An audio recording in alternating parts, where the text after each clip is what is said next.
Day, the 25th of May, which happens to be my son's 7th birthday today. 7 years ago today, I was figuring out how to be a father, so there you go. I figured it out, 4 a.m. in the morning when they handed you a kid. So welcome everybody to the BCC. I'm going to call order the regular meeting. With that, Mr. Kenjiato, will you lead us in a salute to the flag, sir?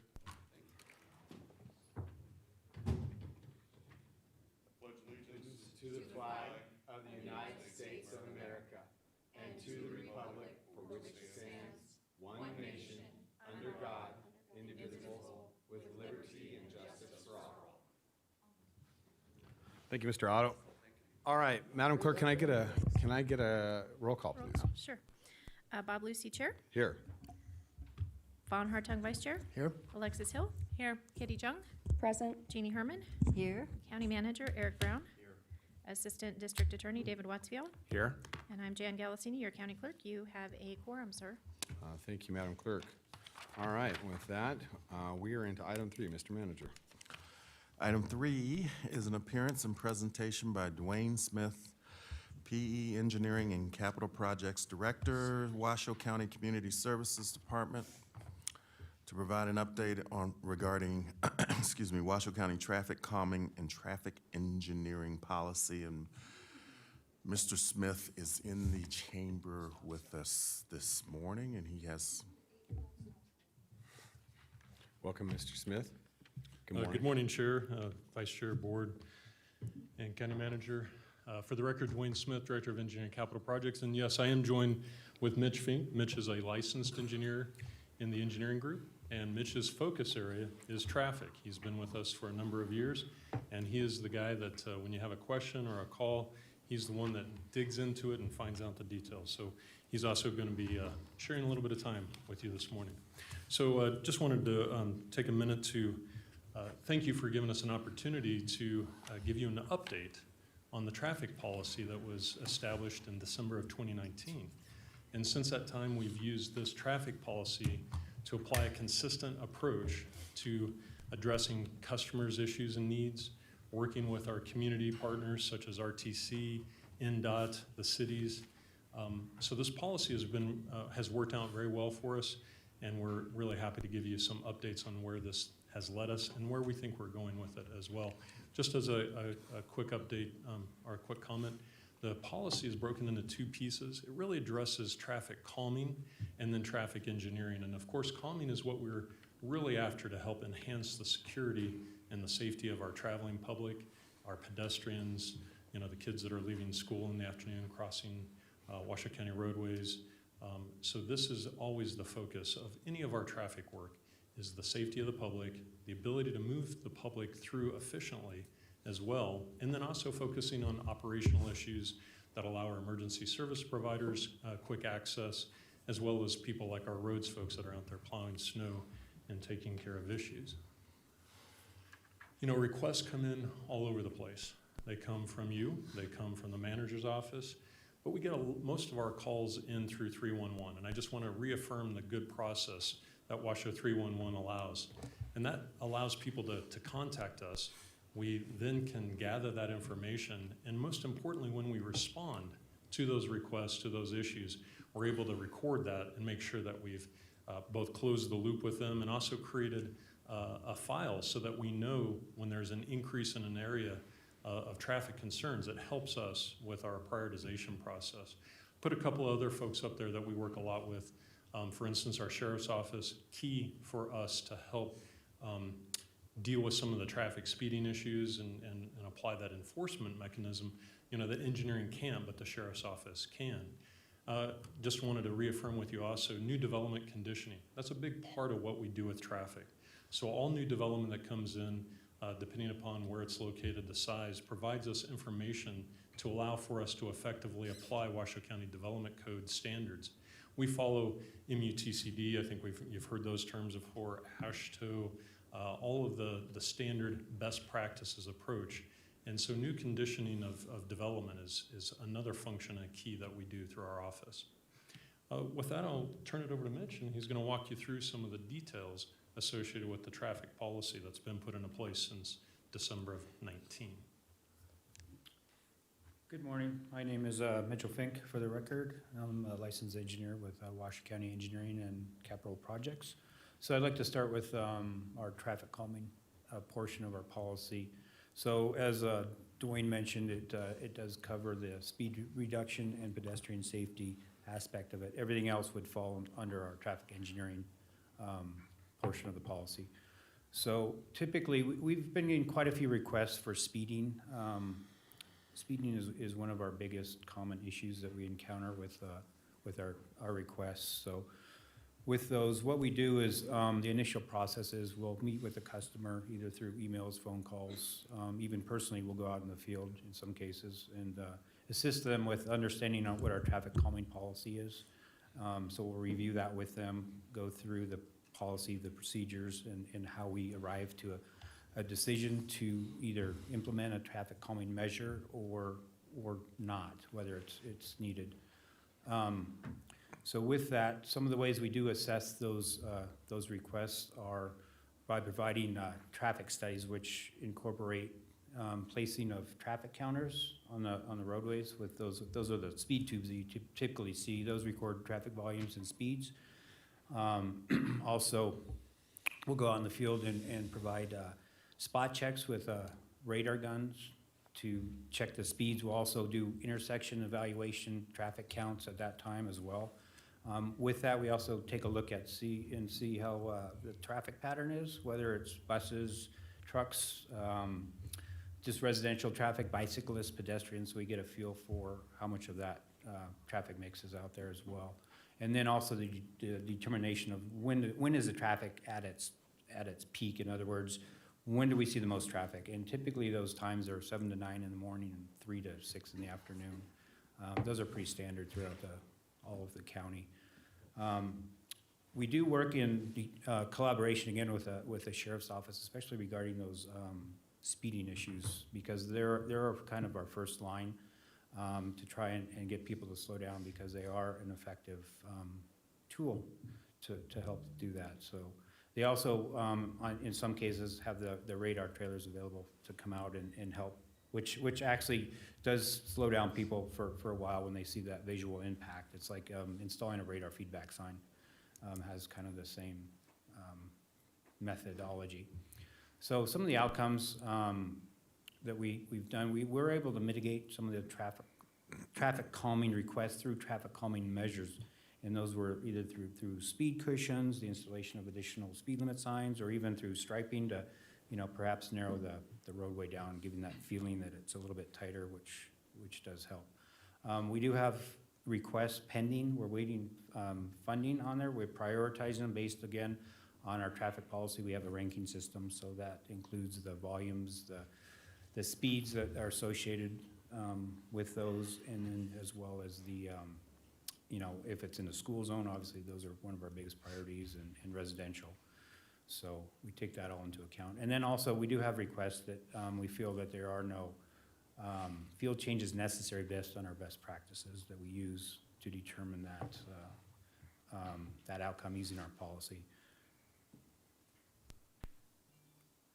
Going to our traffic and engineering and operational requests. Again, those are those requests that are outside of the speeding, the pedestrian improvements, and the majority of requests that come through are requests for stop sign installation, specifically for an always stop, which means all parties are required to stop at the intersection. School zone flashers, as well as traffic signal issues.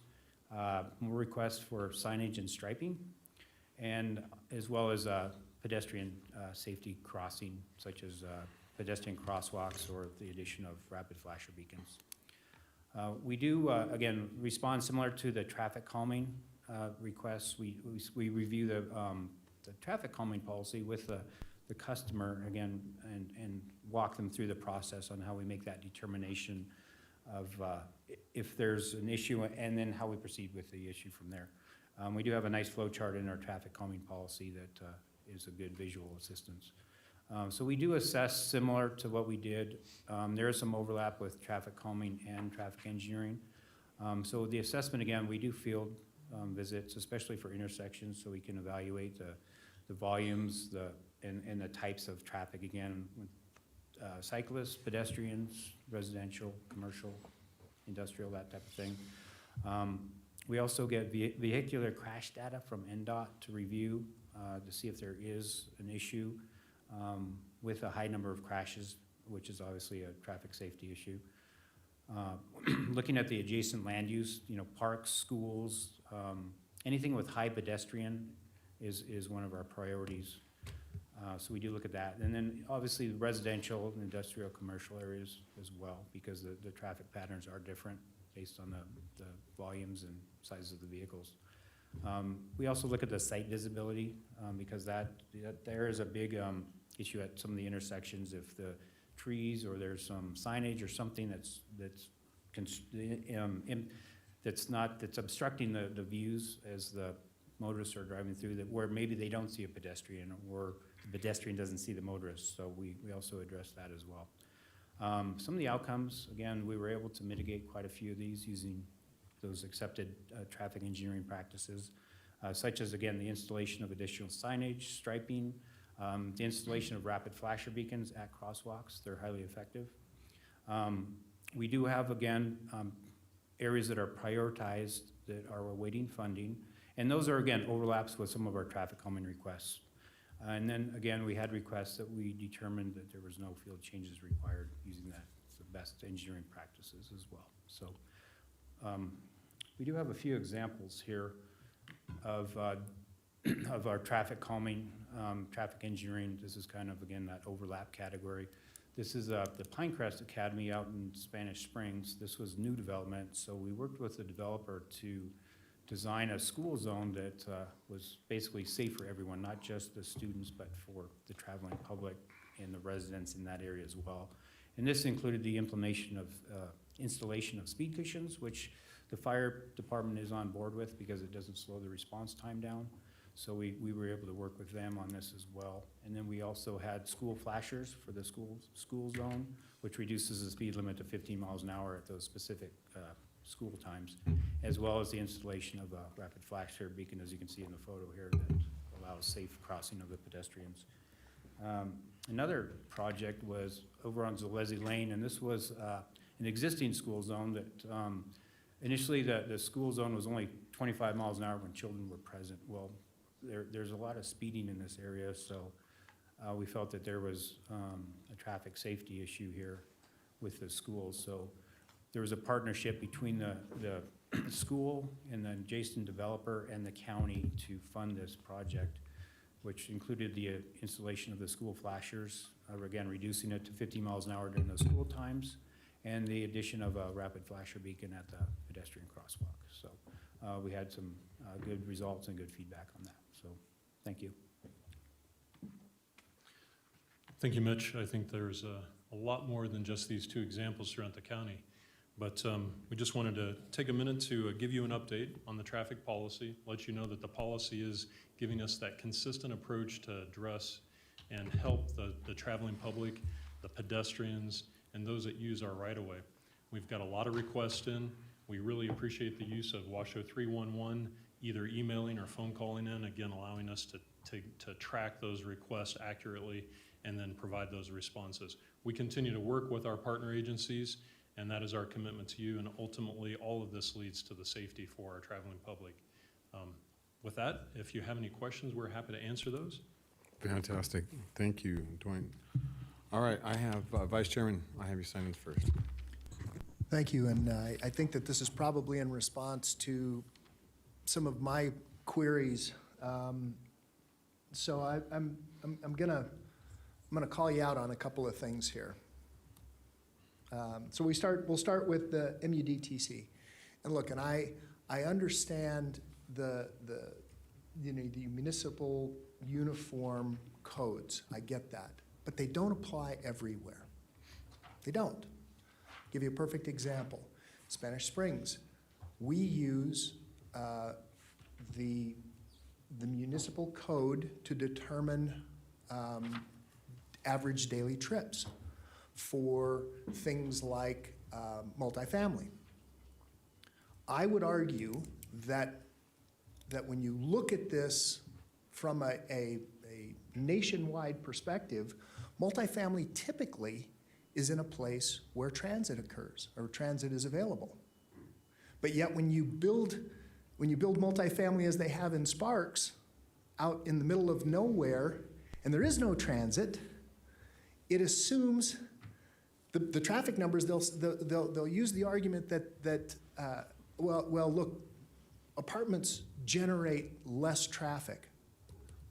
But they don't, because you have a scenario whereby you're forced to have a vehicle. So that's the first thing. So I don't think I get uniform traffic codes, I get it, but I don't think they apply everywhere.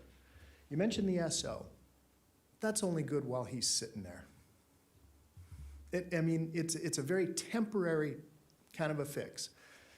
Even when you park them there for a week, sort of at the same time, people know.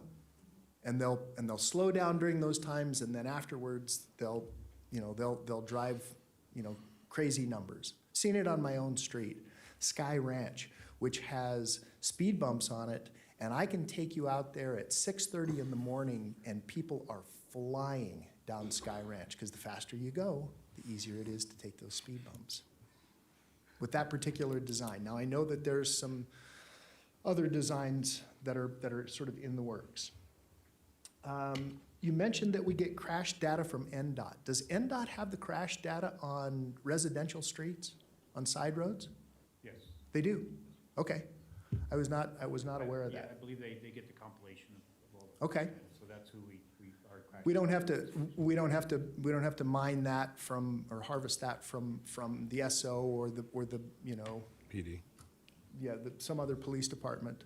And we wouldn't be responsible for anything inside the city, so that's not going to apply to us. Yeah, I would just quickly mention, Vice Chair, to the Chair, that yes, when we are looking and doing our analysis, we take in all the sources of information available and make judgments and determinations. And to your point, we always use best practice. MUTCD, AASHTO, these guidance documents are tools that allow us to be uniform in our approach, but you're absolutely correct. There are a lot of situations where we have to use best judgment. We have to use the situational issues to help us drive to a solution. So I do want to just recognize that your comments, and you're spot on. And I also want you to know that we do take those elements into account as we're making determinations, either conditioning new development or putting into place other safety elements associated with problem areas. So another prime example, we'll use Spanish Springs. There was a two-way stop on East Sky Ranch going east and west, and going north and south on Cordoba, there was not a stop sign. And I begged and pleaded and was on bended knee asking for a four-way because it's right down from the school. And the traffic engineer at the time did everything possible with this crazy striping in the street that was just bizarre on its best day to try to solve the problem, to sort of narrow the lanes, and people weren't fooled by that. And so it was, finally, we got the four-way in there. It is a wonderfully safe intersection. In fact, to my knowledge, because I just live down the street from it, I only live maybe a quarter of a mile, maybe even an eighth. It's not terribly far. There have been no crashes at that intersection whatsoever since we installed a four-way, none. So now I'm going to take you to the piece where we talked about funding. The chairman and myself, through RTC, devised a plan to come up with some additional funding from RTC, kind of under the Safe Streets program, to help us to fund some of these things. So there is a pool of money, and all we need to do, we'll call it grant money from RTC, and I know we have a little bit of extra money in our budget right now, but there's about, there's probably, what is there? About 200,000. 200,000, is that what it was, or was it 300,000? No, it's about 200. 200,000 in that fund. So, there's some additional funding there through RTC, and the chairman and myself are still working to try to get that fund bolstered so that we can really look at some of these side street issues. Let's go to one more place. Let's talk about Dolores. Dolores, I've been asking for a four-way at Dolores and Aaron for a long time now. I had an occasion to be up Dolores. I don't travel up Dolores terribly often, but I had an occasion to attend a celebration of life, and I had to go all the way up Dolores this weekend.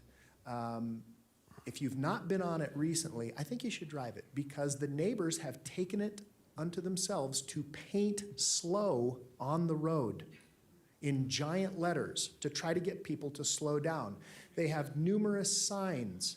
So I'm asking you again, I'm begging you, let's get something done on Dolores. Dolores is, I've been asking for this, Mr. Smith, for, I think my hair was dark. Yeah. I can't think remember my hair when you was had dark it. when I started asking for it. So we've got to come up with some solutions for those folks, because there are no sidewalks. There are heavy V ditches. You can't even get kids off the road. And there are kids that are playing along those streets because it's a residential street. And what I would argue, the intersection of Dolores and Aaron, which there have been multiple accidents, 4 that I'm aware of, 4 accidents. 1 is too many in a residential street. But when you have 4, and one of them was kind of a rollover, where the vehicle was on its side in somebody's front yard. It got hit that hard, it got T-boned that hard to roll it over on its side. It's coming to a point, I'm going to choose my words carefully here, where we've got so many issues that once something terrible happens, then it'll be too late. So I'd ask you, I beg you to, let's be proactive in these places. I'll take you to one more place, and forgive me, Mr. Chair, because this was in Spanish Springs. I love the calming request that happened on Silent and Talking Sparrow in Spanish Springs near Pinecrest Academy. Now I'm going to be mean. That was happening years before Pinecrest. We got numerous calls, you guys, of people speeding down that street. One kid, his own fault, crashed his motorcycle and near killed himself because he was doing 100 down Silent Sparrow. And I understand that's going to be impossible to stop. Motorcycles, no speed bumps, nothing. I mean, you're not going to curtail that kind of behavior. That's just behavior that has to be curtailed through some other modification. An accident's a pretty good one, sadly.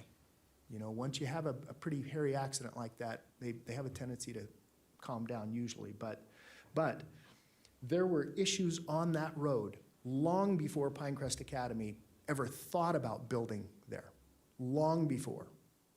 And Silent Sparrow's wide, and you know, and it was always designed to be somewhat of a thoroughfare, but people were using as a cut across, as we know, Mr. Smith, because you and I drove it after there were multiple accidents there, but then the last one where the kid missed the corner in the middle of the night or the morning and blew through the guy's fence and then took out his garage in his backyard and did literally probably $100,000+ worth of damage on the guy's house. That's when we reacted. And I'm asking you, let's be proactive instead of reactive.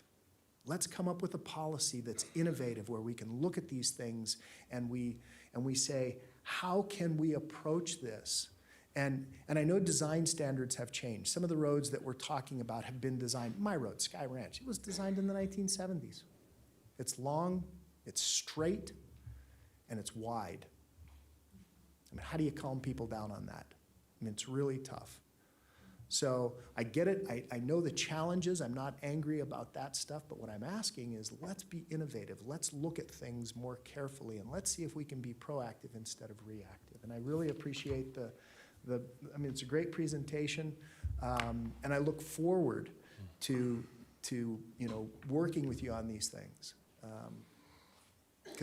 And I know the chairman has a bunch of them in his district, and I know that there's a bunch out in Commissioner Herman's district, and there's a bunch in you know, Commissioner Hill's district. You know, District 1, 2, probably not so much in 4 and 3, because that's a lot of city stuff. But It's still there's, even- there's still some places, Whittekind, Whittekind is gonna be a problem for us once they get the high school built. That's gonna be a workaround, and I guarantee you, it's a country road right now, and there's gonna be a ton of stuff. So we've got it in all of our districts, and again, I ask, please, let's figure out a plan forward to be proactive as opposed to reactive. Thank you, Mr. Chairman. Thank you, Mr. Vice Chairman. I appreciate it. Commissioner Hill, I have you in signed in next. Thank you, Mr. Chair, and thank you for this presentation. It's so nice to see you, Mitch, because you've been on emails of constituent requests that I've had. So thank you so much for all your work that you've been doing, especially in the Incline Village area. I know that it's a drive out there, and I really appreciate you giving them some attention and making sure you're doing, following up and doing the due diligence on their requests. And I also want to say thank you for the reduction on Country Club. It has been noted by the community and really has helped a lot. For me, to follow up on the vice chairman's request, what is the delta between things that you've decided are really important for us to proceed? So the 18 operational issues and the 15 traffic calming issues and our budget. It would be helpful for me to understand what you need to move forward with those things, because understanding that they are a traffic issue and you don't have the money, well, we as a commission should see what those are and follow up to find the funds for you. And then I know that there are some constituents who have complained about speeding issues on streets that it doesn't make sense to do traffic bumps, and you can't narrow the road. So it's a tough situation. Have we thought about those speeding notifiers that let you know how fast you're going? Do we use those? Yes, we do. They're the radar feedback signs. Okay. Those are part of our inventory for speed reduction. They've been shown to reduce speeds 2 to 2.5 miles an hour That's great. consistently. Yeah, so I mean, just knowing that we have that as part of our arsenal of things that we can do, I think people don't know, until they look up on Mayberry, for example, there's one, and then there's one on Plum, and then one in my neighborhood on Mount Rose that helped me moderate my speeding. So that's good to know, but I'd love to know what your budget is versus what the requests are, and how behind are we? Because this is 2020 requests, and we know we have 18 and 15 of those different types, but do we have other requests waiting out there that we should be looking for the funding for? Yeah, and Commissioner, through the chair, if I can just kind of briefly address that. Yes, funding is always a challenge, and we understand that, respect that. We're also happy that you were able to find $200,000 in the FY22 budget to help with traffic safety, traffic calming. This is a big bump. Typically we have $50,000 per year that gets used up very quickly. So we've been pretty creative. For instance, that one slide, that picture down on Zalesi, that's a great example where we didn't have the funding, the $40,000 to go out and put that school zone, those traffic safety measures into place in those pedestrian crossings. We were able to work with the developer, the adjoining developer, outside of the conditioning for that approval of that project. This is above and beyond that. And then working with the school. So they came together, and then we came to the table, kind of a public-private partnership to allow us to move forward. So we definitely want to leverage our budgets and use that as a force multiplier. We look for those opportunities. And there are also a lot of good developers out there. We're working up in Cold Springs right now on one of the roadways, and the developer, the main developer up there, has offered to come to the table and provide additional above and beyond. So we're looking for these opportunities. I think Mitch has developed and has a lot of good relationships with the development community. So we're taking these into play, but that doesn't minimize the fact that we still do need strong budgets to help us continue to meet the needs of the traveling public, the safety of the pedestrians, the equestrian riders, and the bicyclists that are out in our right-of-ways. So we certainly would be happy to sit down and give you a comprehensive, give us our priority sheet, give us our cost estimates for those things, and walk you through that if you would appreciate that as well. That would be helpful for me, certainly. And then my passion of getting a sidewalk on Urban and Plumas. So just want to make sure I get that on the record, and hope we can work with the city of Reno to make that happen, because I think that's a really great opportunity for us to make sure we get a complete street there with all those bus riders and pedestrians in that area. Thank you, Mr. Chairman. Thank you, Commissioner Hill. Commissioner Herman, I have you signed in next. Mr. Chair. This is a great start. We just need to keep the conversation going. In my district, we have probably the most roads, the more miles of roads, so there's a lot more complaints. So we have a gentleman in the audience that's had, you know, I think you're working together with him now on this problem in Cold Springs, so that's excellent. So there's a lot of problems with speeding, and like the other commissioners have said, you know, we don't want anybody dying out there that doesn't need to die, getting hit by a speeding car.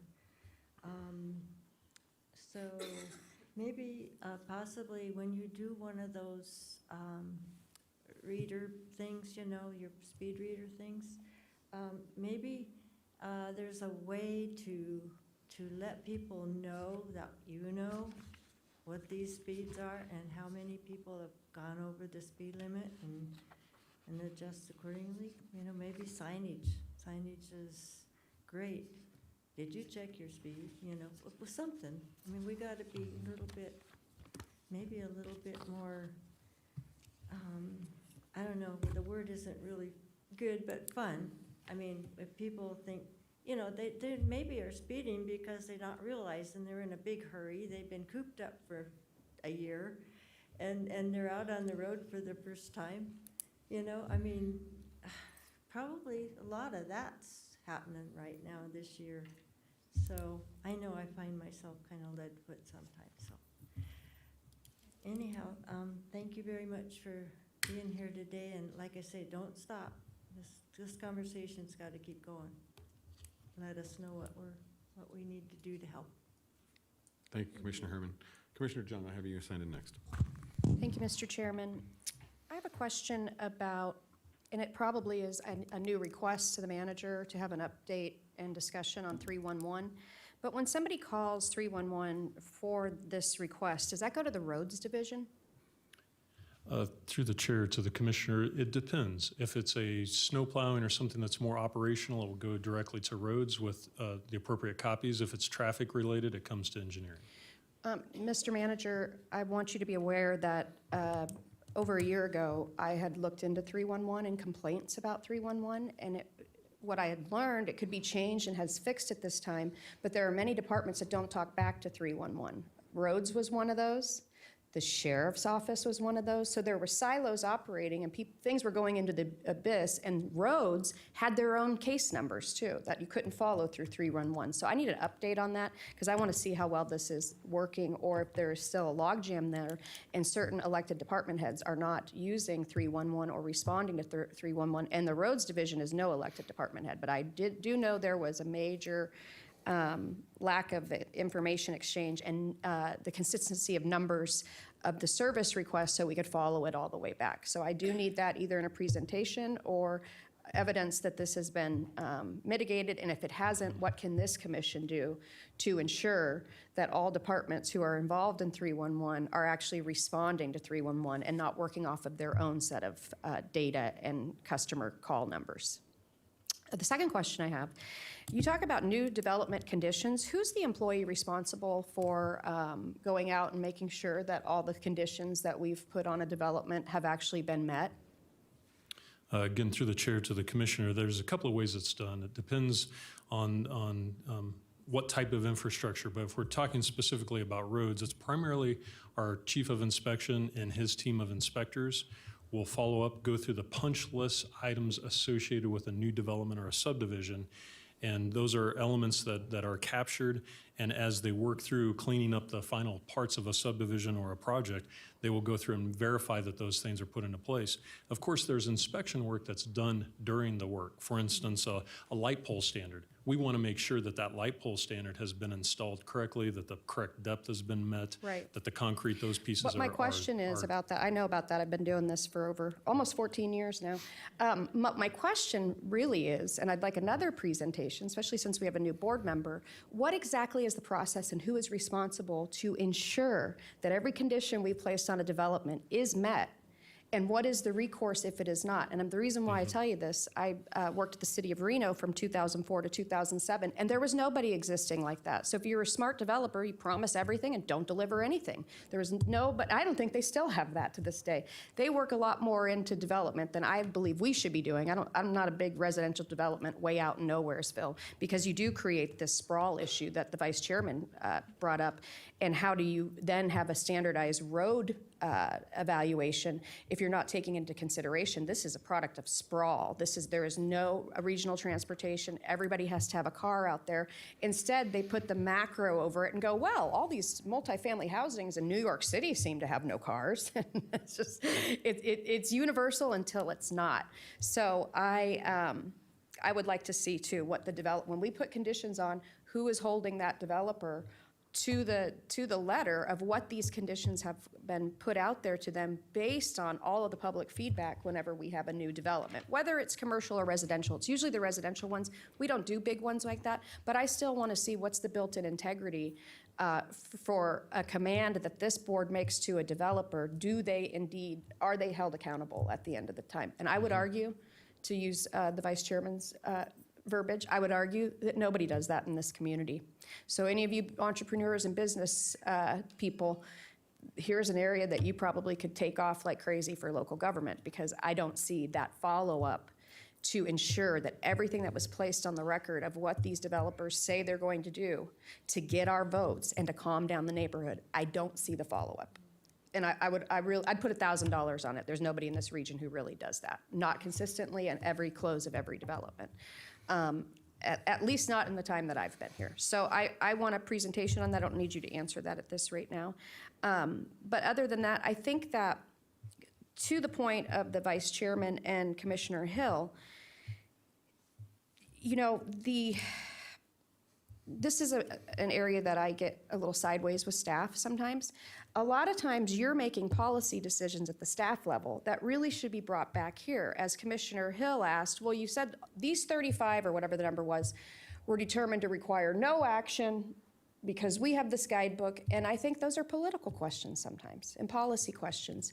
And I think that that might be something that the traffic engineering could do a better job at, of circling back to the commissioner elected in that area to say, these are the standards, this didn't fit, what do you think, what are your people telling you? And maybe go in then to a beta, or ask us for money. I think that staff has, in 14 years on this board, staff has been, and it had to do with different leadership too, and a whole different board. Staff has been so gun shy to come to us and say, I know this is a priority, can you put some money in the budget towards it? Otherwise, it doesn't get done, right? I mean, this is capitalistic society. Where we put money reflects our values. So I don't know how the manager is going to change this culture that's so embedded, but I don't want staff to not tell me what more revenue or resources they need to accomplish what this board has decided was a goal to reach. And I don't know how to change that. I know that we just went through a little bit of back and forth because we had a jobs committee that was evaluating whether or not, you know, over budget spend, because we were so worried about if we wouldn't have the revenue during this last year. But we're not in that position. It didn't come true. We have more revenue, and you don't count the feds. We have more tax and property tax than ever.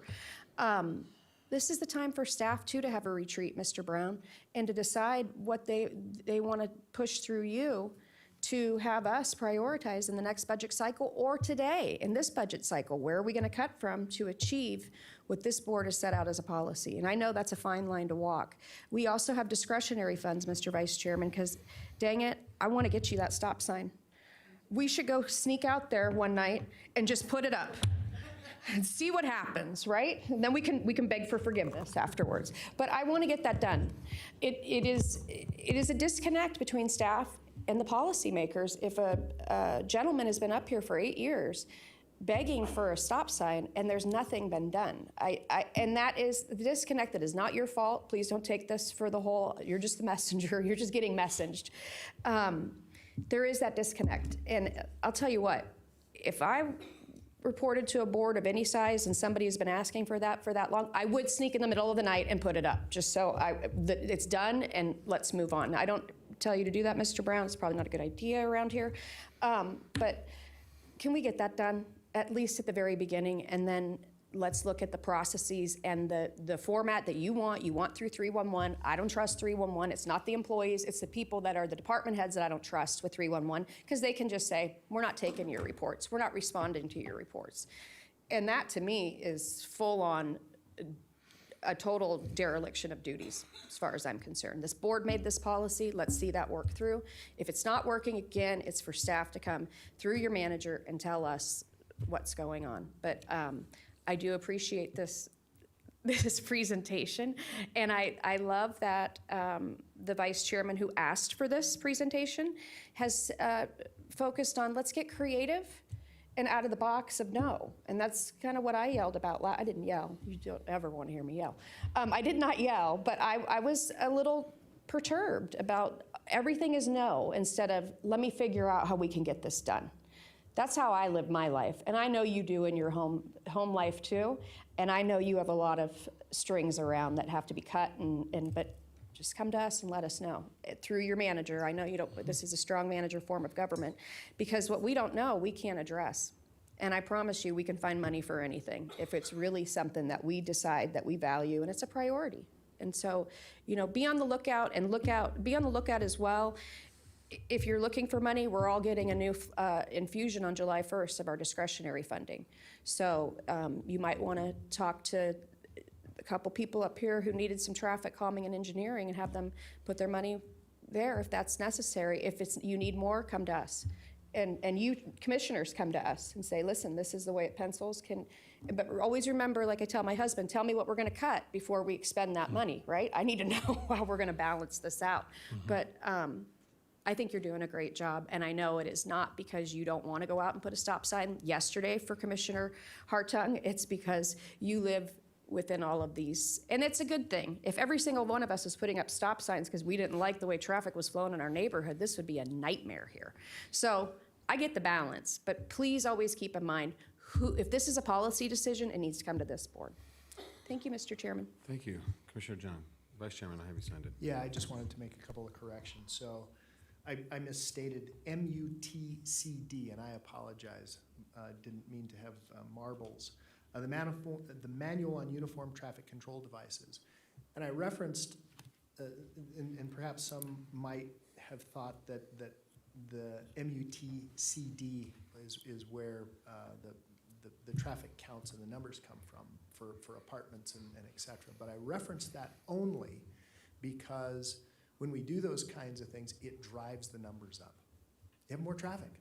And when you have more traffic, you have the opportunity for more infractions. Just that, I mean, it's literally just that simple. And by the way, Commissioner Jung, I did suggest to staff that I was going to go out there in the dark of night, and sadly, it's very rocky up there, and I'd get down about 6 inches and find a boulder the size of a Volkswagen and not be able to get past that. But Mr. Smith will tell you, I actually did suggest that. He's chuckling now, but I did say that. I was like, just give me some stop signs. I'll go do it.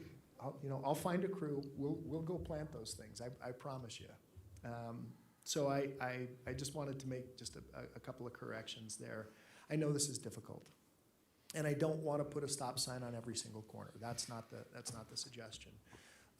Do we work currently backwards with the Complete Streets program and try to model some of the policies and the direction that Complete Streets through RTC uses?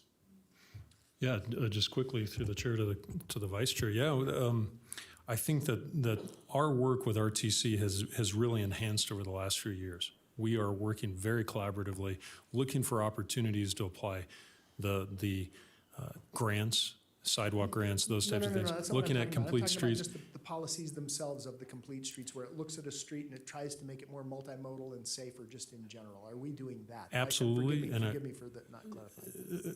And also, as we go through, yes, to answer your question simply, yes. And we do that in a variety of ways through new development conditioning and also through grant programs that help us. For instance, in Sun Valley, we've made some great, partnering with RTC, we've made some great pedestrian improvement projects.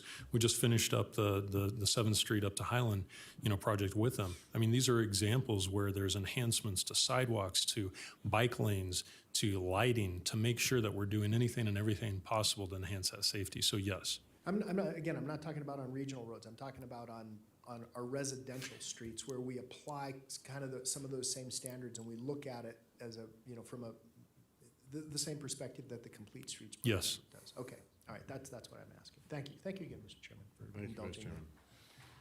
Well, gentlemen, that's been fun for you guys, haven't it? They're not, these guys aren't excited about this at all. But rightfully so. I mean, when you look at over the last, and you said since January 1, 2020, we've had 510 days expire since that time.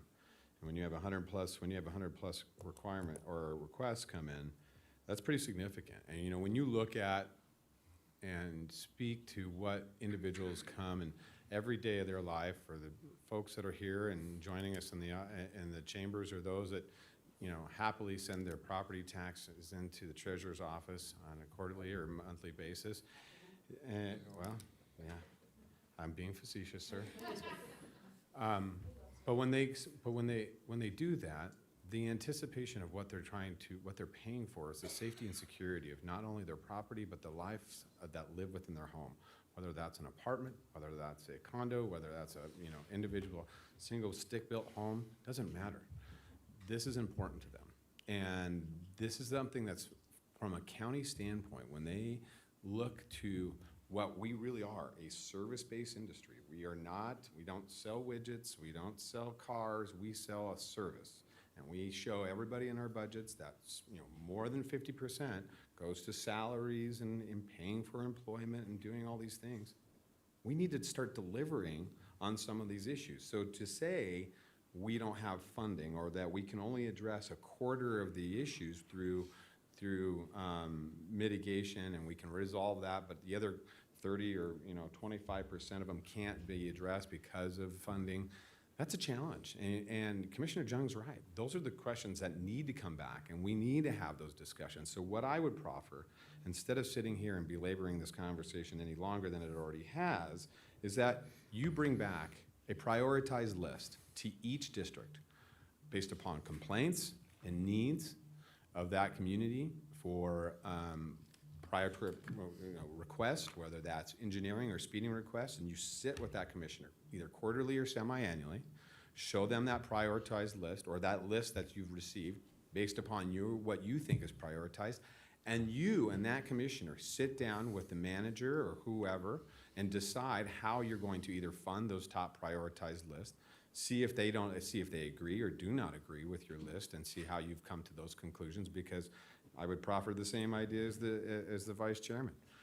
Just because AASHTO and MUTCD says one thing doesn't mean it's specific, doesn't mean it necessarily addresses the concerns or needs of that specific area. I think every situation is different, and there is absolutely no way engineers, and I love them, engineers can sit there and write code and policy and put it in a big book and it solves all the problems of the world.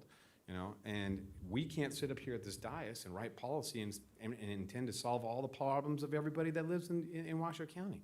So to say that what the code says just doesn't work. And I know, Dwayne, you're like, we don't do that. I get it.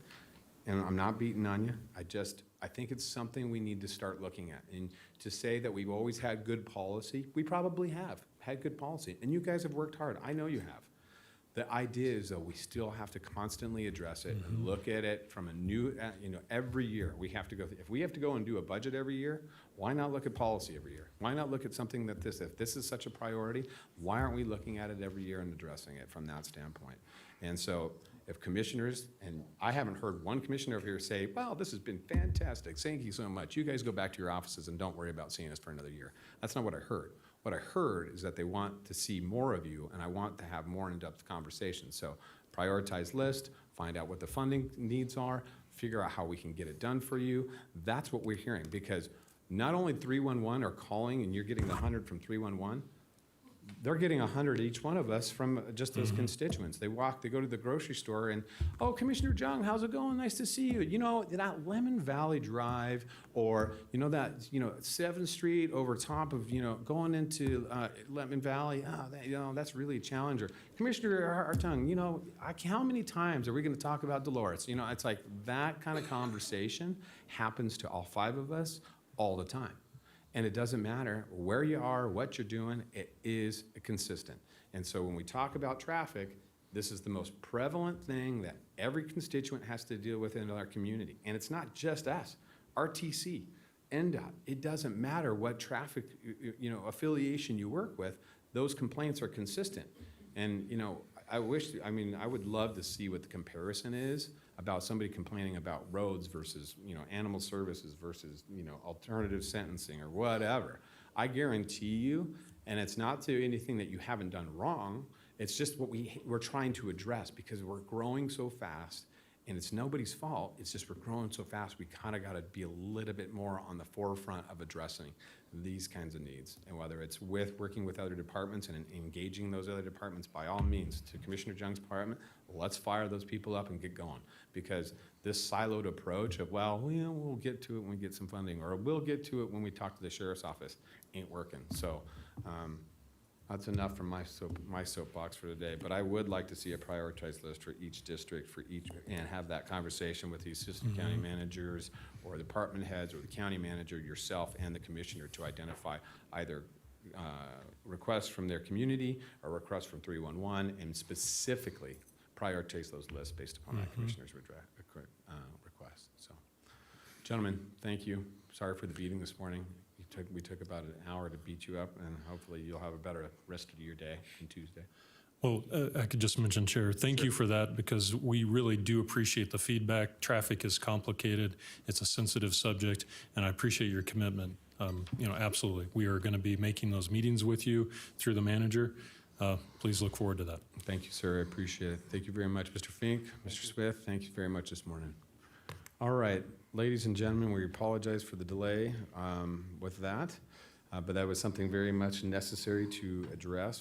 We've heard from a number of constituents, and with that, Mr. Manager, we are on to item 4, sir. Item 4 is public comment. Comment heard under this item will be limited to 3 minutes per person and may pertain to matters both on and off the commission agenda. The commission will also hear public comment during individual action items with comment limited to 3 minutes per person. Comments are to be made to the commission as a whole. All right, thank you, Mr. Manager. Madam Clerk, will you call public comment, please? Certainly. First up, we have Ms. Elise Weatherly, followed by Marie King.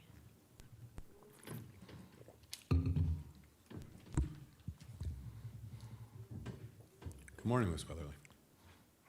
Good morning. First of all, I want to start by saying you have reinstalled my faith. Thank you. What I was going to talk about today was action. I'm wearing a very holy and very dirty shirt.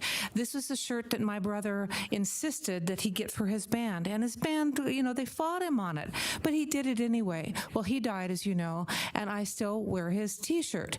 When he died, his eyebrows were furrowed. I took action. I investigated. I found, to my dismay, that you can't just trust anybody, even your family members. You might not be able to trust your sister, who was supposed to do something and did not do that. I've also decided to listen to people in the community. Because of certain people in this community, I'm going to go back to my natural hair color. So that might be an ugly thing, but I'm going to go ahead and do it. I'm going to let you know that. See my little duct tape on my glasses here? I wore these last week because I wanted to tell you guys what had happened.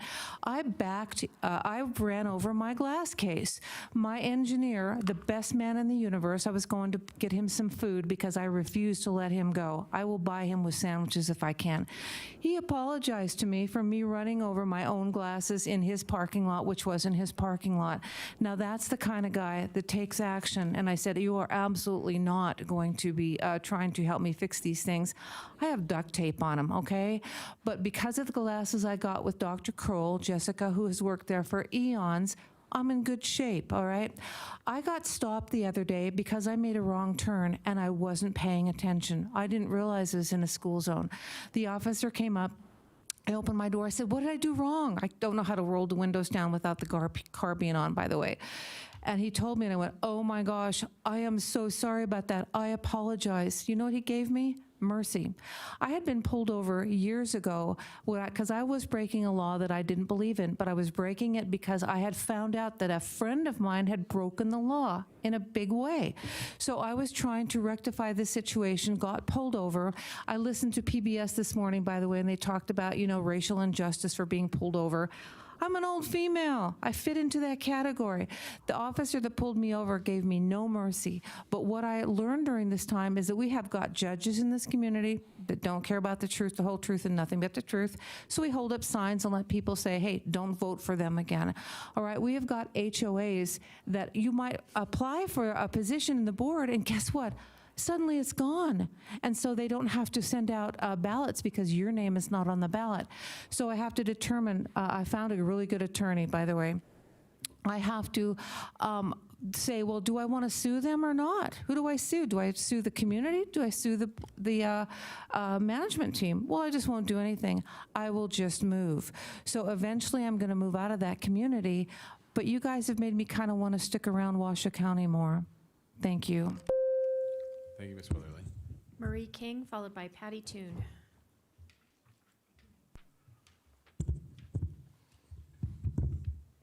Welcome, Ms. King.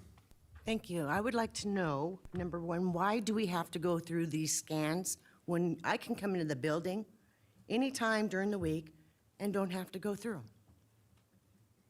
Can anyone answer me, please? We can't answer during public comment, ma'am. Sorry. Oh, so I could stand up here and say whatever I want and you don't have to ask or answer anything? This is your opportunity to speak. Yes, ma'am. I think you guys all should be limited on how long you represent me and the people. Thank you. Thank you. Patty Toon, followed by Cindy Martinez.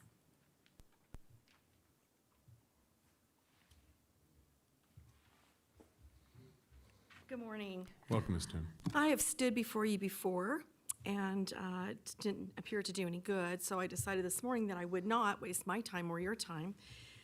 But I came in with Marie, and I was scanned. I came in a separate entrance that was labeled, not for the main public. I was in a separated entrance. I was scanned. I was physically patted down. My temperature was taken. My personal belongings were searched. I have an exemption from the governor for not wearing a mask. My personal history, medical history, is my personal history. I'm not a terrorist. I've never been arrested. I'm a legal American citizen of the United States of America with a constitution, and yet I am subject to come through that. Other people walk right in, no problem. I don't understand. Is this the only scary room in the building? No one else in the whole rest of this building is afraid of us? I don't understand. I'm very frustrated. It just seems like it's discrimination to me. Maybe that should be brought up before the board of how are we discriminating against our American citizens? Thank you. Thank you, Ms. Toon. Cindy Martinez, followed by Kaylin Sutton. Welcome, Ms. Martinez. Good morning, Commissioners. May I have the overhead, please? Yes, can we get the overhead?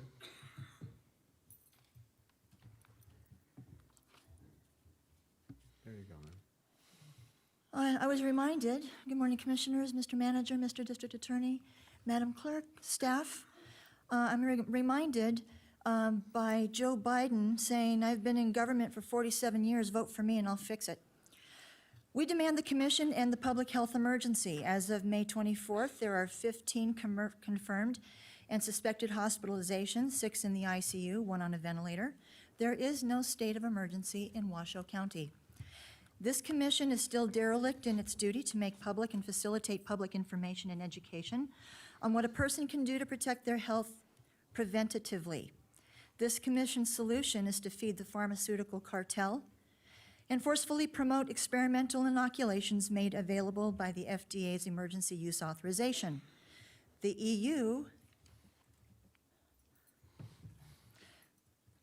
The EUA was granted under conditions alleging that treatments did not exist to treat COVID-19. That was a bold-faced lie. The commission clearly needs to continue the emergency in order to mainline federal relief money, much like drug addicts cannot stop going to the drug dealer. And the drug dealer knows once his customer is hooked, he has a customer until they either quit or they die. The federal government is killing Nevada $1 at a time, facilitated by this corrupt county commission.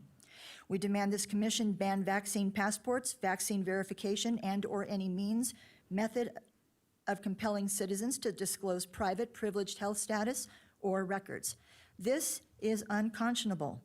In the words of human rights attorney Lee Dundas, we do not consent to being tethered by a digital dog collar. Lastly, the K-12 education of those of us speaking since December 15, 2020 is sound. We were taught how to think, not what to think. We have availed ourselves of scientific information that informs our personal choices and actions. This is information that has been systematically censored and hidden from the general population.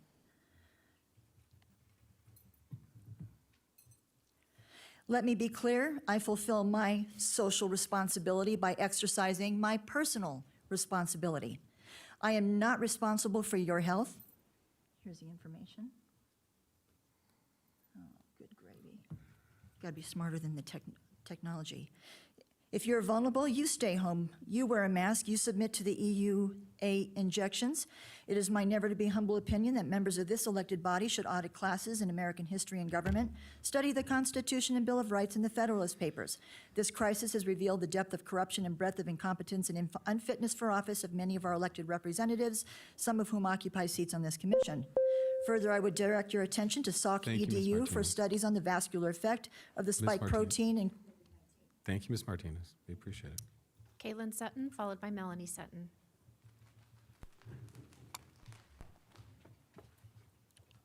Good morning, Ms. Sutton. Hello. So when I went to turn in mine and my mom's card, the person that said, we'll put you on the list, she had to repeat it because I couldn't hear her because of the mask. And my friends, hate the masks. Actually, one that goes to my co-op used to go to school, but she stopped because she hated the mask. Because all it does is make you sick.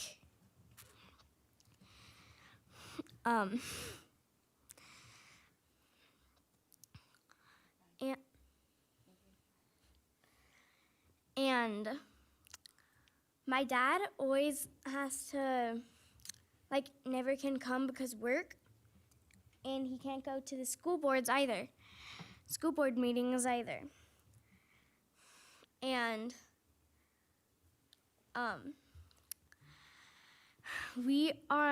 I'm glad I don't have to go to school because I would just be sick and have to miss it anyways because of the mask. And I saw a video that my mom showed me online. They said that the teacher yelled at him because he pulled his mask down to get water. But the teacher,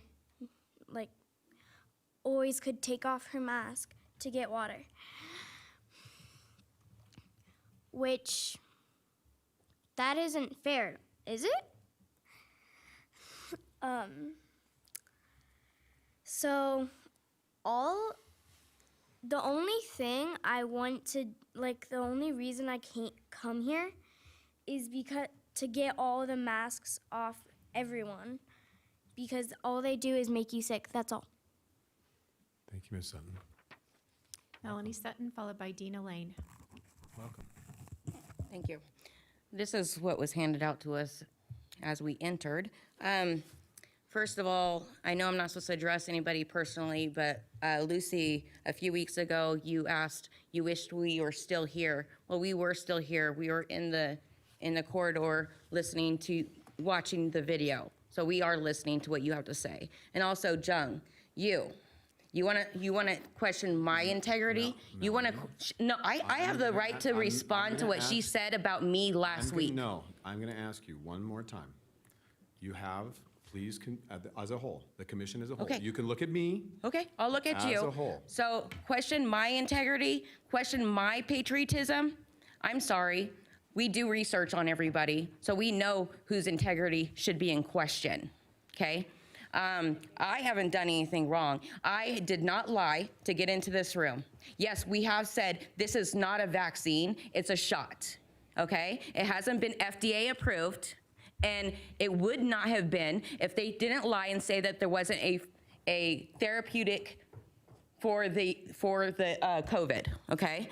So it should have never been emergency approved.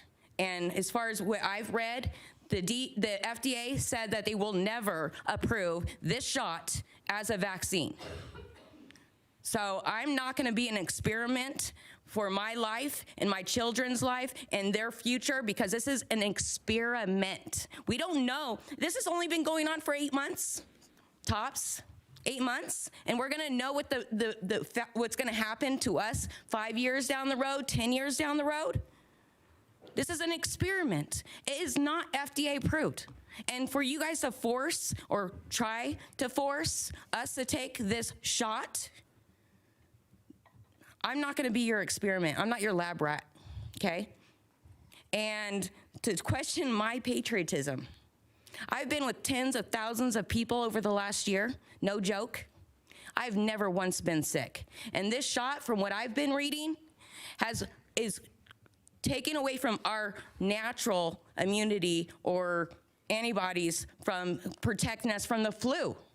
So if you take this shot, you're gonna be protected from COVID, but are you gonna be protected from the flu? Are you? What's gonna happen to you if you get the flu after taking this shot? Because your natural antibodies are being weakened, and the COVID shot is being promoted in your body. So your natural body is not gonna protect you from anything else that you may get. So no, I haven't been vaccinated from COVID. Thank you, Ms. Sutton. Dina Lane, followed by Rita Pepe.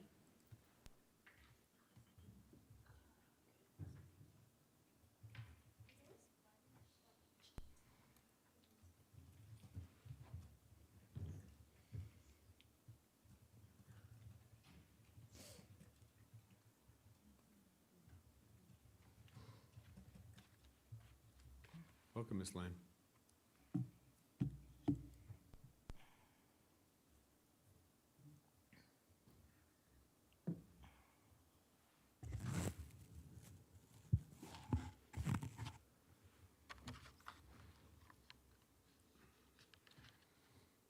Good morning.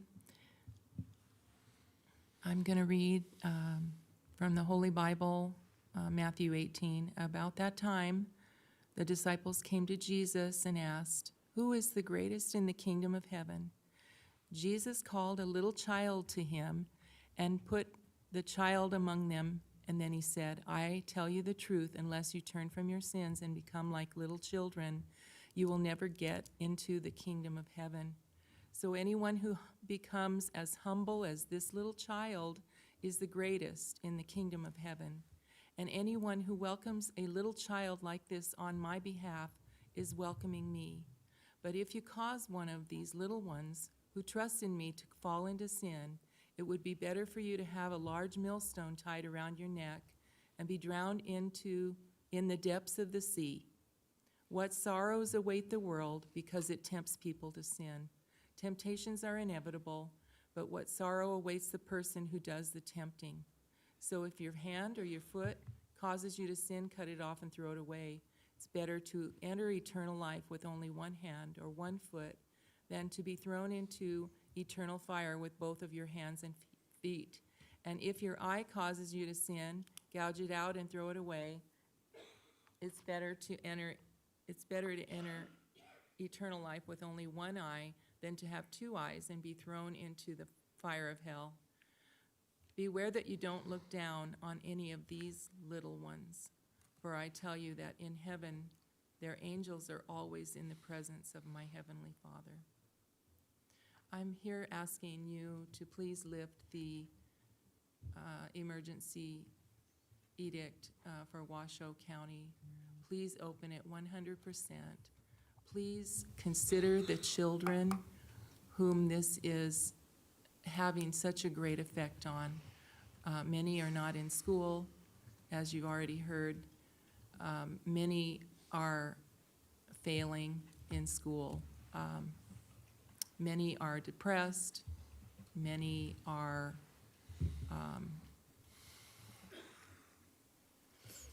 unable to keep their grades up.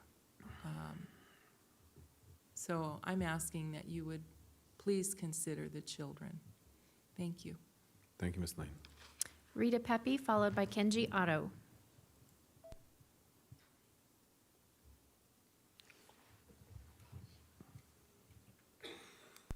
Welcome, Ms. Pepe. Good morning. I'm glad to hear that something is being done on the speeding issues out in Cold Springs. I lived out there myself, and many times hear motorcycles and different vehicles racing up and down some of the main streets, so I'll be glad to see something gets done about that. I'm also here in support of removing the public health emergency from Washoe County.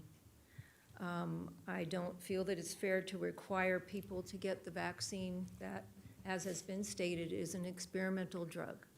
I know as a nurse, I was a nurse for 48 years, and one thing that we learn is that you don't take anything that's not approved by the FDA. So I definitely will not be getting the shot. I had my grandson over last week for a visit, and it was kind of sad to hear him say, gee, I wish I was, he's 10 years old, and he was saying, I wish I was 9 so I wouldn't have to wear the mask. And then he also talked about, I'm not sure if the vaccine, if they're starting to give it to 10 years old, but he said, you know, he wanted, I guess, to get the vaccine so he wouldn't have to wear the mask, which is pretty upsetting to me because according to, I'm not sure if you're familiar with America's Frontline Doctors, they've put out an extensive report on the effects of the vaccine and how it can affect your immune system, and that it's definitely not advised to give it to anybody who's under 20. So I really hope they do not start giving it to children, and it's definitely not for women who are pregnant or thinking about being pregnant. There's just so many unknown side effects that have not been tested because we have not had the vaccine or the shot long enough. Thank you. Thank you, Ms. Pepe. Kenji Otto, followed by Janet Butcher.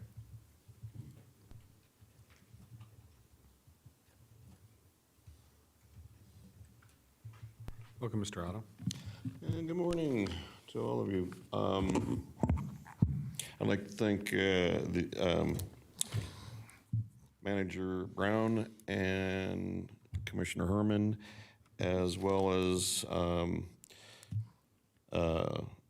Chief Deputy Herrera and Range Master Tim Bagton, and Chief Moore's representative that attended the Silver Knolls meeting on the 22nd, Saturday. I think it went really well.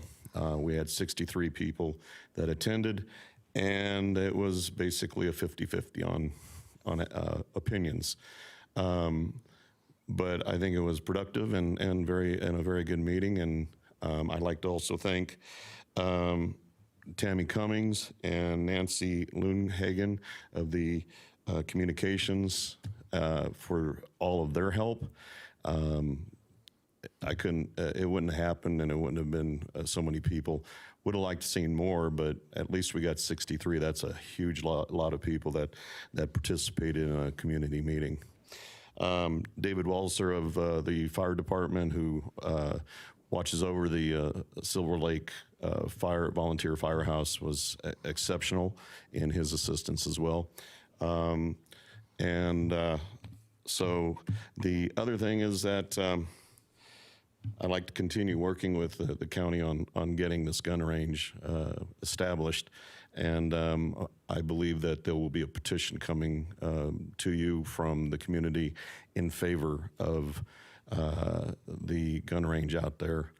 We'll see how that works out.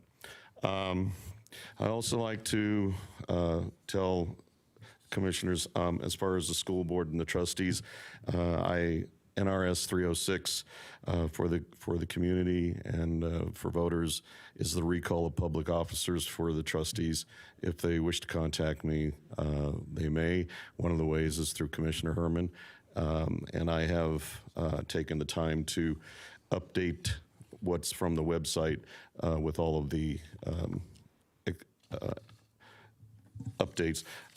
I'd like to make a special thank you to Mr. Fink and Mr. Smith from the Roads Department on working with me on Crystal Canyon Boulevard and the problem that we have out there. I was able to get the report for speed and totals. It's very informative. Anybody that's doing any of this kind of work should request that through the public records. But I just had a little conversation with Mr. Fink, Mr. Smith out there, and again, exceptional. I'm very pleased with how things are going. I thank you very much. Thank you, Mr. Rob. Janet Butcher, followed by Nicole Harris.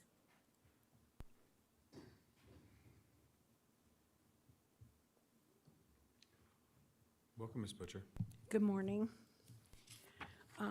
Just a quick comment. I'm rather curious about why housing developments are approved before plans and roads are implemented. Pyramid Highway is just a nightmare. And there's more housing going in out there. I have a few housekeeping notes I'd like to talk about. My Dale Carnegie training instructed me not to criticize, complain, or condemn. So these are observations. Last week, I noticed that the commissioners burst out clapping after agenda item 6 and a few other times. I found this very interesting, as the general public has been called out for clapping. I also noticed that one of the commissioners approached the chairman while the meeting was underway and whispered to him. This is something taught as far back as kindergarten as rude. No matter how strong the desire is to whisper to someone when you're with a group or in a meeting until later.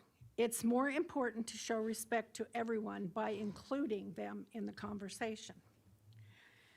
I heard a young man caller reference using the child as a political piece.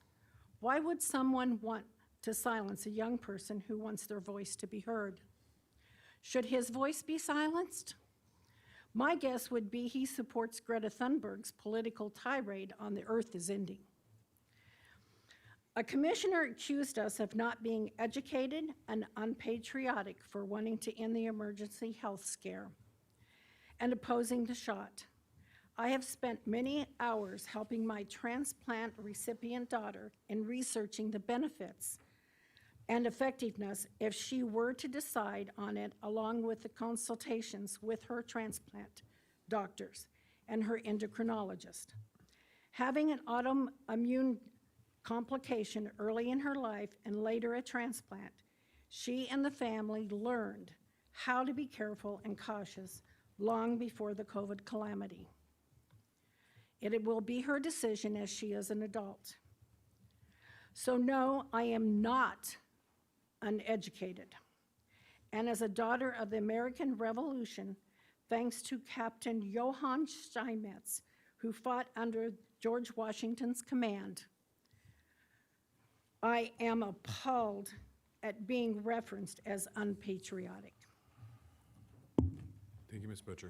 Nicole Harris, followed by Catherine Snedeker. Welcome, Ms. Harris.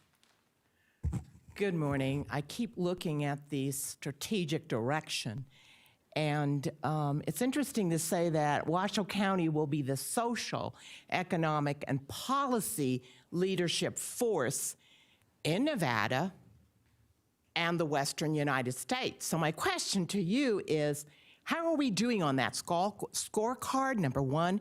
Number two, does that include California?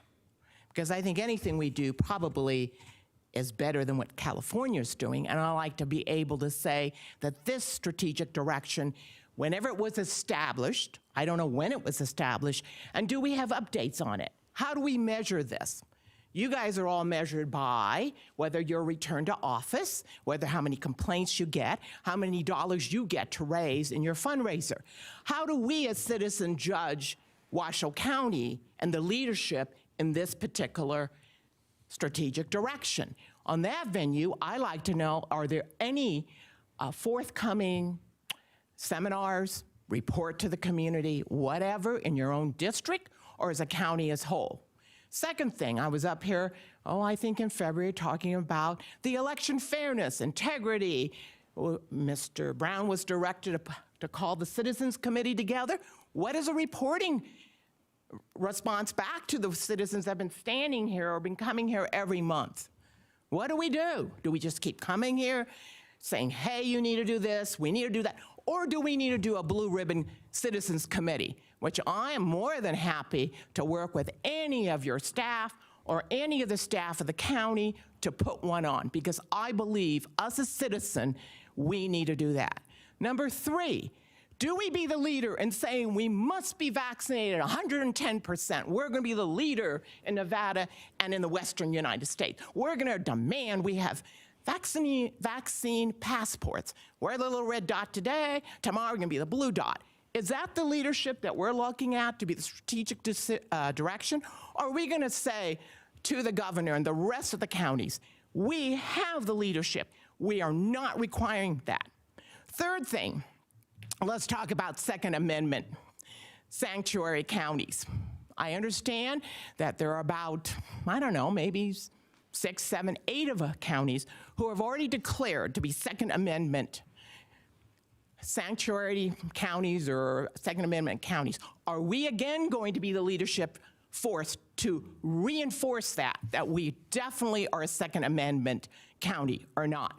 Those are some of the questions I could share with you so that you can ponder at night, see how you can further your own thoughts and becoming the leader that we are looking to you to be. Thank you. Thank you, Ms. Harris. Catherine Snedeker.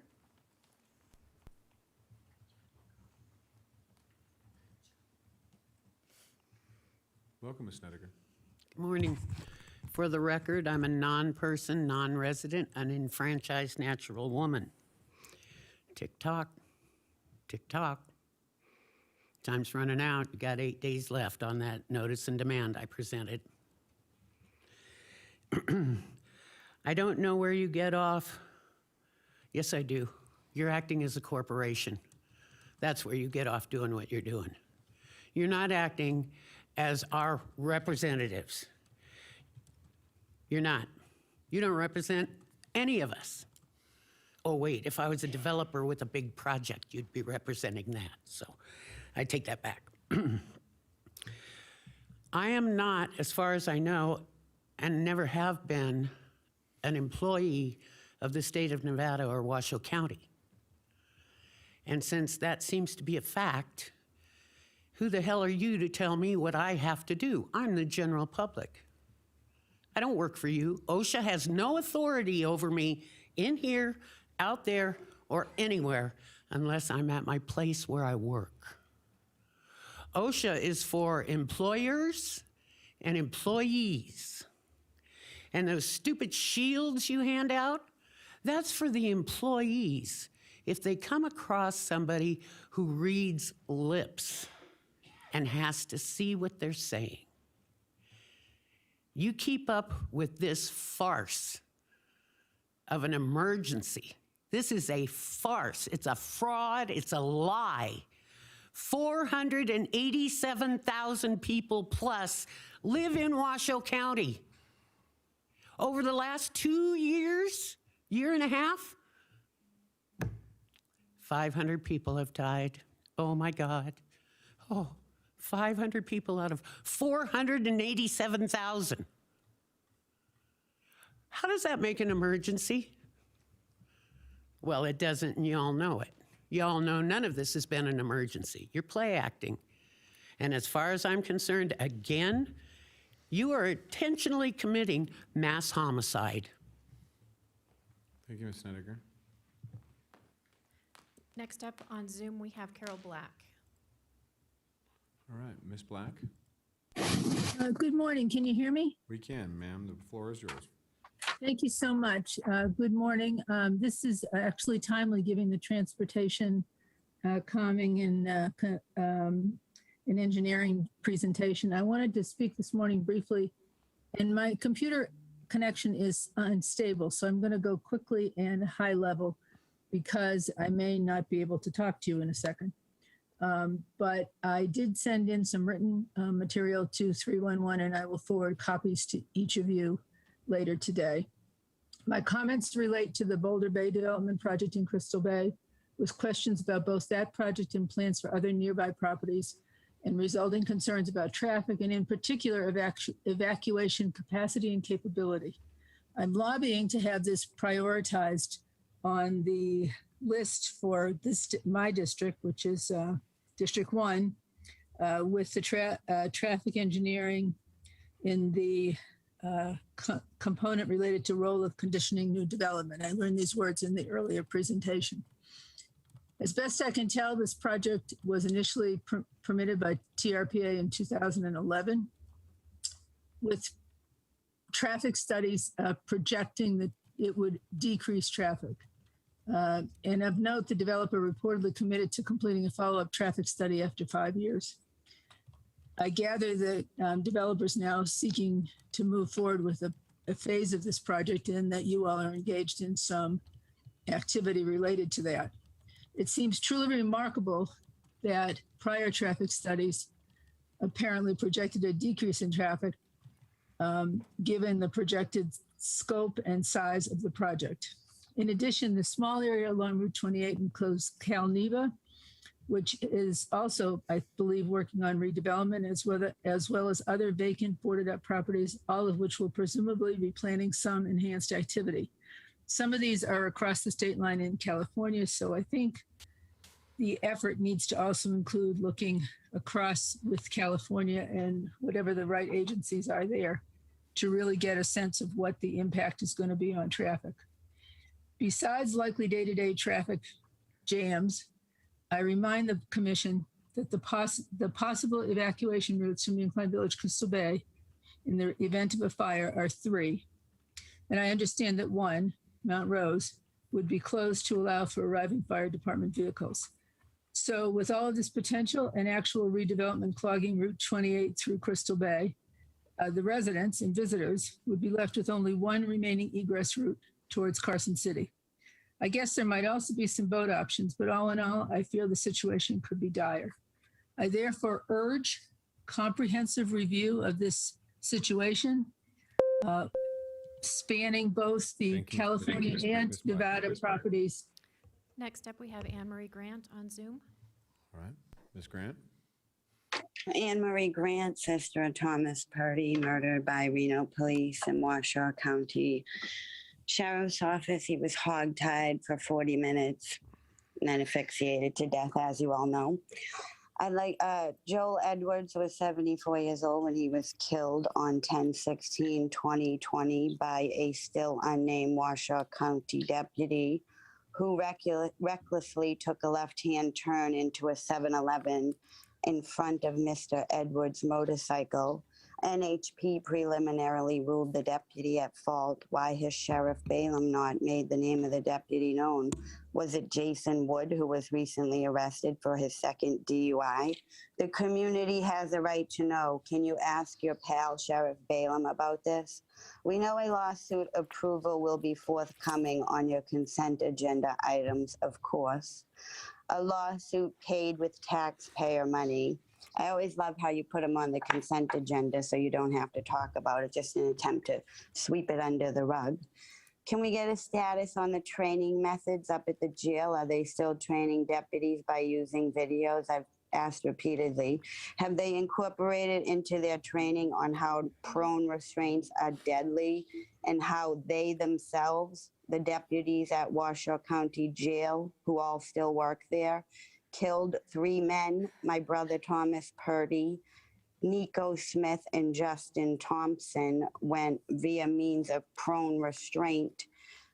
Grown men pigpiling on their neck and backs, no pun intended. Where is the sheriff's report on the... I'll just leave you with the video of my brother being killed by deputies since I lost my place.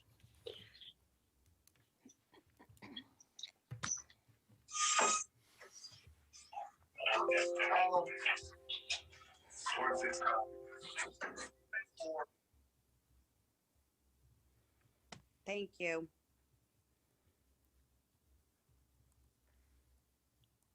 Thank you, Ms. Grant. All right. Next, we have Heidi Shunke on Zoom.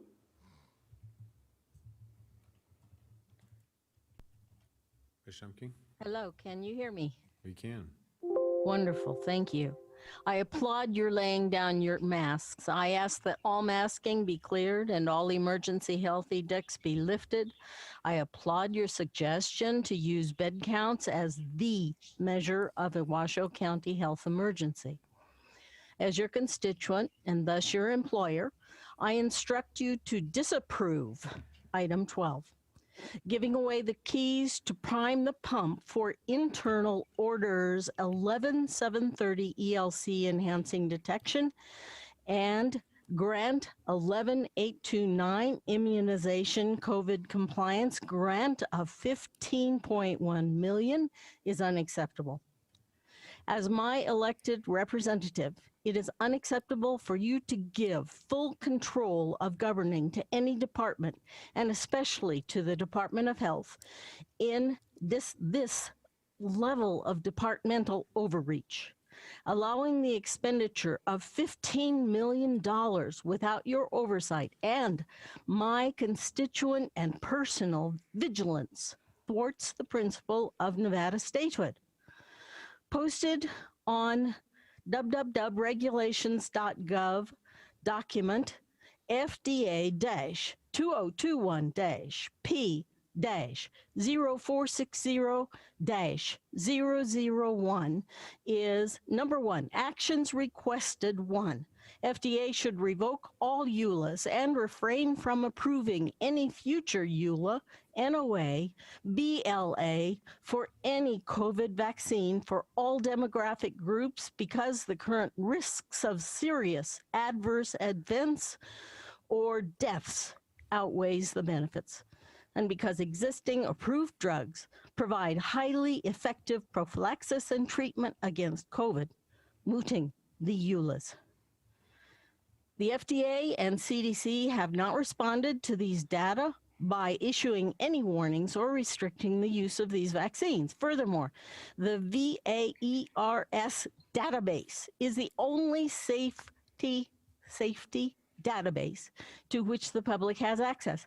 The government withholds extensive safety information from the public despite having at least 10 additional data sources and expert consultants to analyze this data.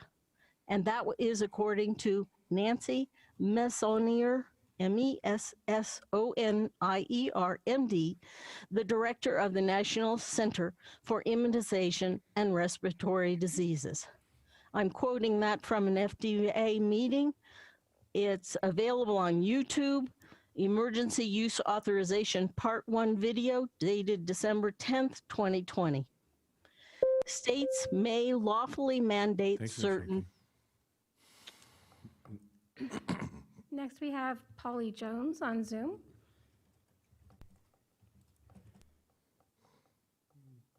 Polly Jones, can we unmute? Hey, can you hear me? We can, ma'am. The floor is yours. All right, thank you. Anyway, this is to address the virtue signaling last week that took place. Sometimes in life, the best way to love your neighbor is to challenge a false belief that is holding him or her in confusion, discouragement, or some worse state of spiritual bondage. The idea that it's unloving to defend truth or confront lies is one of the arrogant opinions of this postmodern age that needs to be torn down. For love does not delight in evil, but it rejoices with the truth. In the Old Testament, the Hebrew word translated integrity means the condition of being without blemish, completeness, perfection, sincerity, soundness, uprightness, wholeness. And on the other hand, integrity in the New Testament means honesty, adherence to a pattern of good works. Jesus is the perfect example of a man of integrity. Jesus is the only one who was ever without blemish, perfect, completely truthful, and always showing a pattern of good works. As a Christian, I am called to be like Jesus, and it is only by God's power that we become increasingly people of integrity. As we are called to obey God, and in so doing, to be people of uncompromised morality and integrity who cannot be bribed or compromised because we serve God rather than men. Living with integrity in a world where the corrupt seem favored, not to mention our battle with our own sin nature is without a doubt challenging. But it is better to suffer in doing good than for doing evil. For Christ also suffered once for sins, for the righteous and for the unrighteous, and he was put to death in the body but made alive in the spirit. So to live without integrity is to follow the example of Christ. And we can only live with true integrity by his power, which he graciously and freely gives to all of us who are his. So the idea that integrity comes with a mask or people willing to take a vaccination is completely false. And I would appreciate if you guys would just stop pushing that and you would get rid of item number 12 on the list and not push the COVID vaccination anymore in our community. Thank you. Thank you, ma'am. Next. Next, we have Terry Kinsman in Chambers.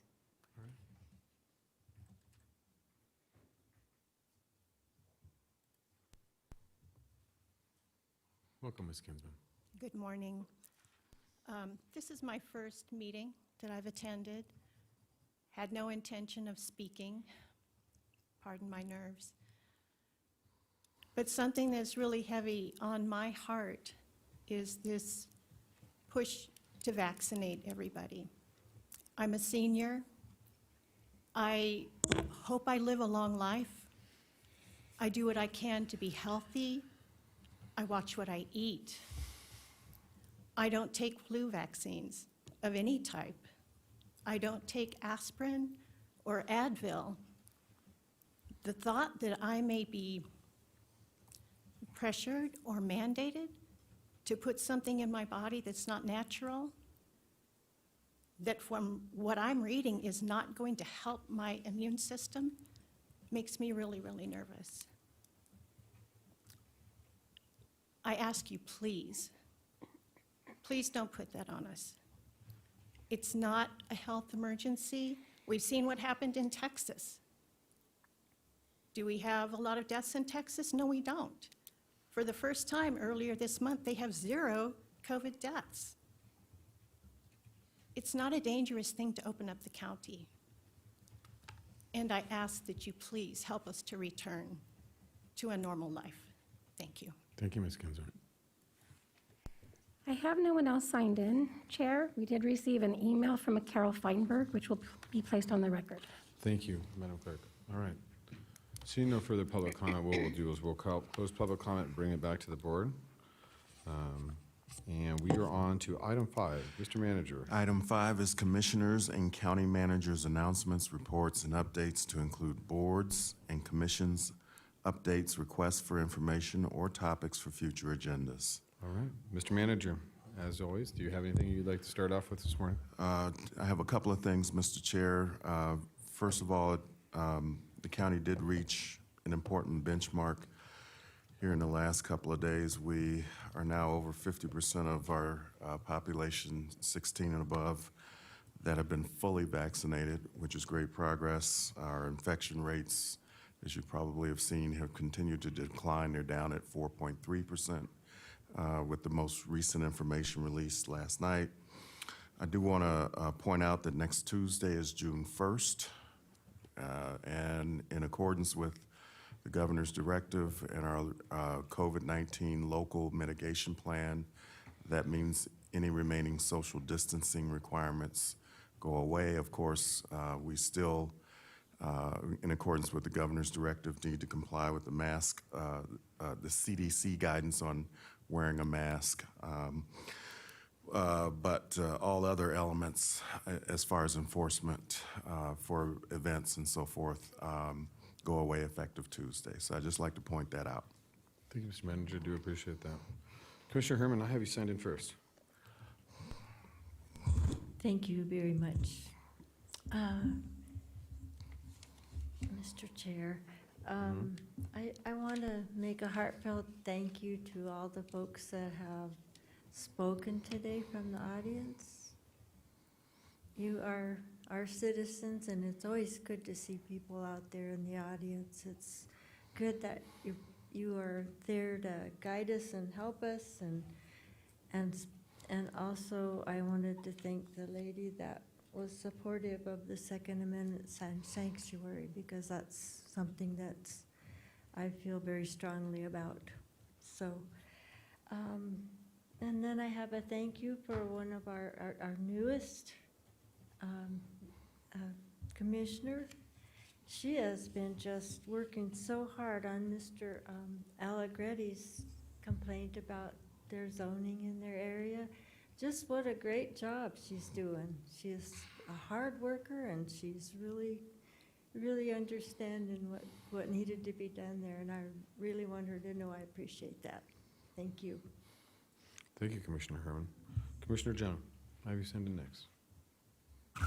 Thank you. I happen to agree with Commissioner Herman. I think Commissioner Alexis is a fabulous addition to this team, and I was always a tremendous supporter of hers. Since the day I met you, actually, which is many years ago. I would like to bring up a couple of things that I experienced, as well as my entire family, coming back from California on I-80 eastbound. Now, here's the collective agreement. The roads in Nevada, top-notch compared to California. The trash on the side of the road in Nevada, embarrassing. You can tell right when you come across the line how much debris. Now, that can't just be California dumps trucks now, Mr. Vice Chairman.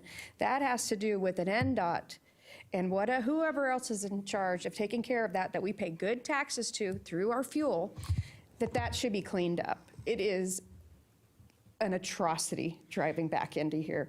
And I would say too, Mr. Chairman and Mr. Vice Chair and Mr. Manager, is there any way we can work on, as the regional government at that state line coming into City of, I don't care about the sphere of influence, you know what I think about all that BS anyways. Can we improve the way that looks? Can we get on NDOT instead of having a gravel pit in the middle of our median? Can we have a little bit nicer stuff? I know when I drive in Vegas, they have murals. I'm not saying I want that, because I don't love all those sound walls, because we have beautiful views no matter where we look in this valley. Can we clean that up, Mr. Brown and the board? Can we put some money, CARES Act to that money, so that when you come into Reno from either the west end or the east end, which is really into Sparks, but that's still unincorporated county, can we do a major effort to make this place more attractive? I know we've done a lot for people coming in through airfare, but there are a lot of people that drive too. And it crushes the soul. And of course, when you have a whole group of family members saying, why aren't you doing anything? This place looks terrible, Kitty. You need to get out there. And it's like, yeah, you're right. I noticed that too. And I think we need to, as the regional leader of this area, and hey, I'm not leaving you out, Commissioner Herman. I'm not leaving you out, Commissioner Lucy. 580, now I haven't been on that in a couple months. It probably has very similar, but there is a lack of real care and attention that I have come to expect from Nevada, especially northern Nevada, because we have such great roads. Let's also put everything together and make this a beautiful place to drive into from all corners that you're coming in. But I can tell you right now, worse than I-80 going west, coming over that ridge into Sparks, is I-80 coming east into Reno from California. I mean, you could almost tell by the line that you crossed. You always can tell by the line the condition of the pavement, because we have way better roads. But the driving across the line, the amount of debris and the ungodly, unbeautified, look at Reno, the attraction, a gravel pit in the middle of the median. It just seems like we get the shortest end of all that highway and freeway NDOT money that, hey, it comes from all of us. Because anytime you drive anywhere in Vegas, north, south, east, or west, what do you see? Nothing but new bridges coming in, new roads, new murals, new sound walls, and here, a little up here, nothing. So I want help from the management team and from this board who knows more than me about NDOT. NDOT, I don't believe, has a boss. Just let me put that on the record. I started this 14 years ago with them trying to clean up this Wells exit that always looks like Garbage Pit USA, which comes to our county campus.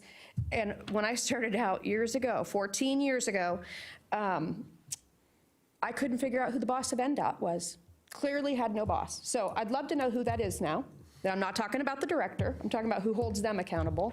And it's supposed to be the legislature. When have we ever seen that happen? And so I need some real help, and it probably needs to be put on an emergency, because this is our entertainment months. These are our event months. This is where we put our best foot forward. And let me tell you something, Nevadans, you don't like paying taxes. So let's make sure that people come here and pay it for us, and that we give them an experience that at least doesn't have the garbage on the side of the street, on the side of the freeway, which is beyond for me. So I really want to do this for this summer. I want this whole board, and if I have to bring it back for an agenda item, I will. That we do, and that's our job. We're the pipeline into the urban areas and the city lines, and I don't see how hard it could really be. And trust me, don't come back and say we don't know what to do, because there's best practices everywhere. But I'm not putting up with it anymore. If I have to put my discretionary money to it, I will. It doesn't reflect the fineness of citizens, even the citizens we don't agree with. It does not reflect the hard work, the good character, the great values we have, the investment and the recognition that this is not as much as Vegas, thank God.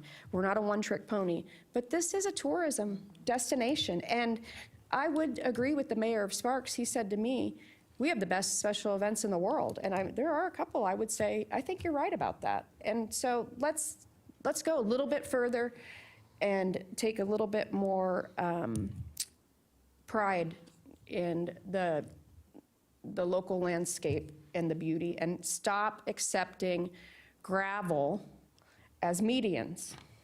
Thank you, Mr. Chair. I think that's, wait a minute, I have one more thing, sorry. Mr. Chairman, I'm switching goals. You asked me to write an email, now I'm gonna put on the record so you can ask the clerk. Perfect.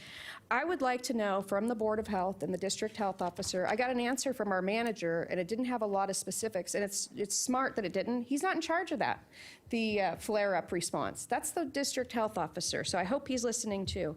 I wanna know, so this community is on the same page, what are the numbers of hospitalizations, ICUs, and ventilator use to tilt us towards more caution, because we've never been given a clear number. Just like it's an emergency or it's not, and I don't live like that. I need to see the gradual approach and where we're going. Number two, I want to know how robust our contact tracing is, how many people are ready to go, is our testing same day, are we able to use the DRI that we've supported with our funds to take the sewer data down to the street level, which I've asked for and never got back. And then I also want us to do inspections for public bad actors vis-a-vis the restaurant inspections. Everybody can go online and look at the restaurant that didn't, they used to put it in the newspaper years ago, that hasn't done as well as we would expect it, so consumers can make a choice of what to do. And then finally, this is the million-dollar question I think everybody, even the people here, are getting at.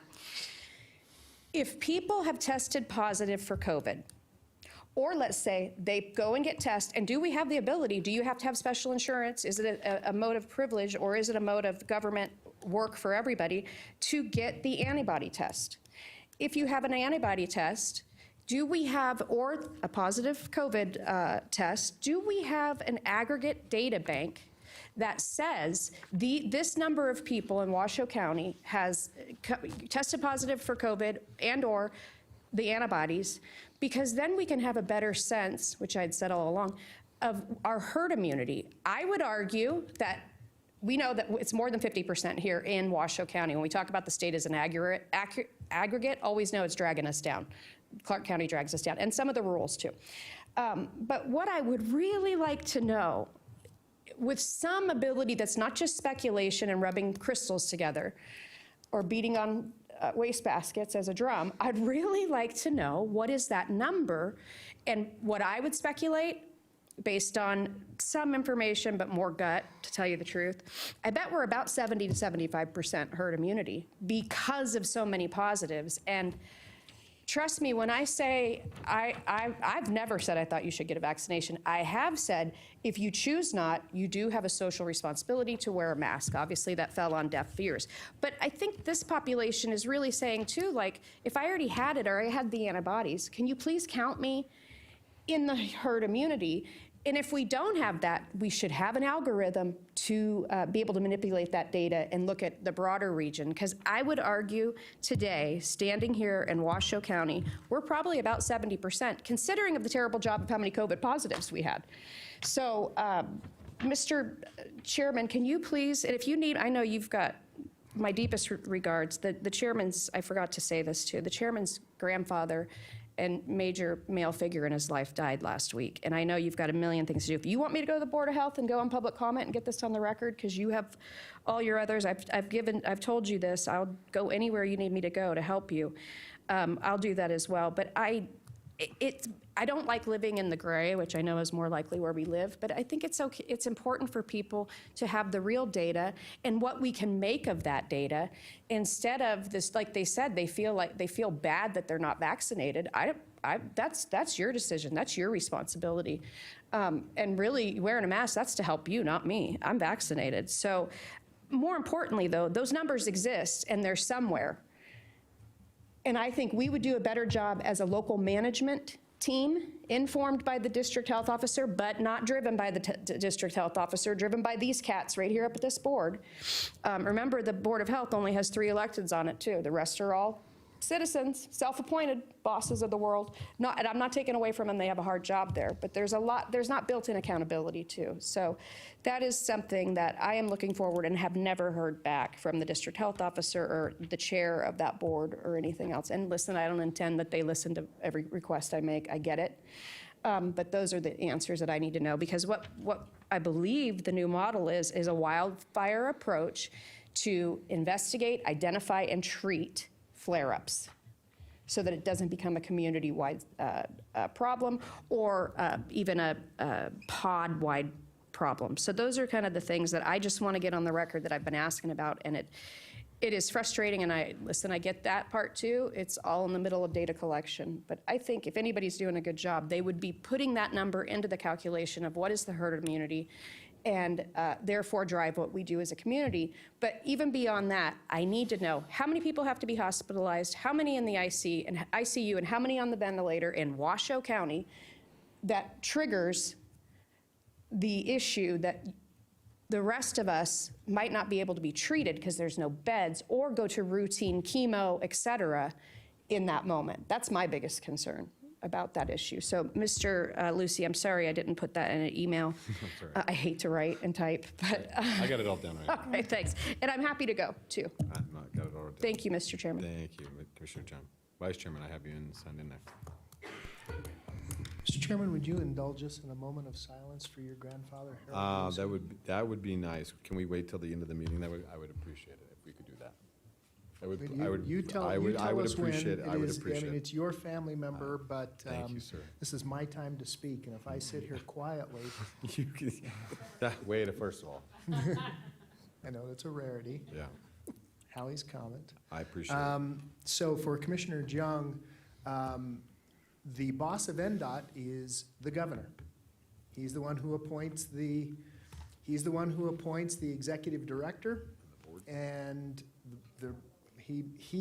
and what I would ask is, and what I heard you say is, let's get an NDOT agenda item. Let's have NDOT come and respond to us, and let them tell us how many projects are going on in Las Vegas, in Clark County, versus how many projects are going on in the other 16 counties in the state, and the amount of money that's being spent per capita. It's a rather interesting figure. And I'm not shy to put it on the record, because when you look at the actual traffic counts and what triggers huge improvements in Clark County versus Washoe County, you would not be happy. So NDOT is NDOT. That's a state entity. I can't get them to do things on the Pyramid Highway. And they do things, I will tell you this also, without going too deep, they decided to raise the speed limit through the center of Spanish Springs from 45 to 55 because people were traveling faster, and it makes it more difficult and more dangerous to get out on the highway now. And NDOT did that without the even consulting our engineers and our staff. There was no process. They went through their own. So I would dearly love to have NDOT come before us. I think that's what your request was. That's not RTC, that's NDOT. And they ultimately answer to the governor. That's the direction. Okay, thank you, Mr. Chairman. Yeah. Thank you, Vice Chairman. One other thing, I agree with Commissioner Jung. I don't think we should require vaccines. I don't think we should require anyone to get any health measure at all. I mean, that's a personal choice. I don't disagree with that. But if people want to get them, I'm happy to help. But if people don't want to get them, I don't see that we need to drive them or even ask if they've been vaccinated. I think that's a violation of HIPAA myself. Thank you. Thank you, Vice Chairman. I do appreciate it. And I do want to first off start off by saying thank you for all those that have sent condolences to my family and myself over the past week. It has been a difficult week to lose a man who I would consider my father at the age of 92, but he lived a very, very long and very virtuous and prosperous life. And everything that I feel that I am is because of him. So it's been a tough week, but all in all, good nonetheless. But I want to get to business first, and we can address some of that stuff later because that's what he would expect of me to do. Right out the gate, I want to address public comment, and as Ms. Sutton stated, even though they may not be in the chambers, they are watching, then I would like to address that. Choice is absolutely everyone's decision. That is what you as your God-given right as an American citizen is to make those choices within reason, as long as they aren't infracting or breaking the laws and harming other citizens. Your choice, your body, your whatever you feel should be absolutely up to you. We, as a county, as a public emergency, and what we was declared a public emergency, not just by Washoe County, but by the state and by local authorities and the federal government, have chosen to provide these services at no cost to anybody. This is not, no one has ever received a bill for a vaccine. No one has ever received a bill for a test or an ability if they could not pay to be hospitalized, or even isolate during that period of time. Now, it is difficult. This has not been a fun year or fun 18 months or however you want to put it, but this is a choice whether you choose to wear a mask or not, whether you choose to get a vaccine or not, whether you choose to get tested or not. Those are all choices. And not one of these commissioners up here have ever told you that you should go absolutely adamantly go get vaccinated, go get tested. We're not telling you to do whatever you don't feel is comfortable for yourself.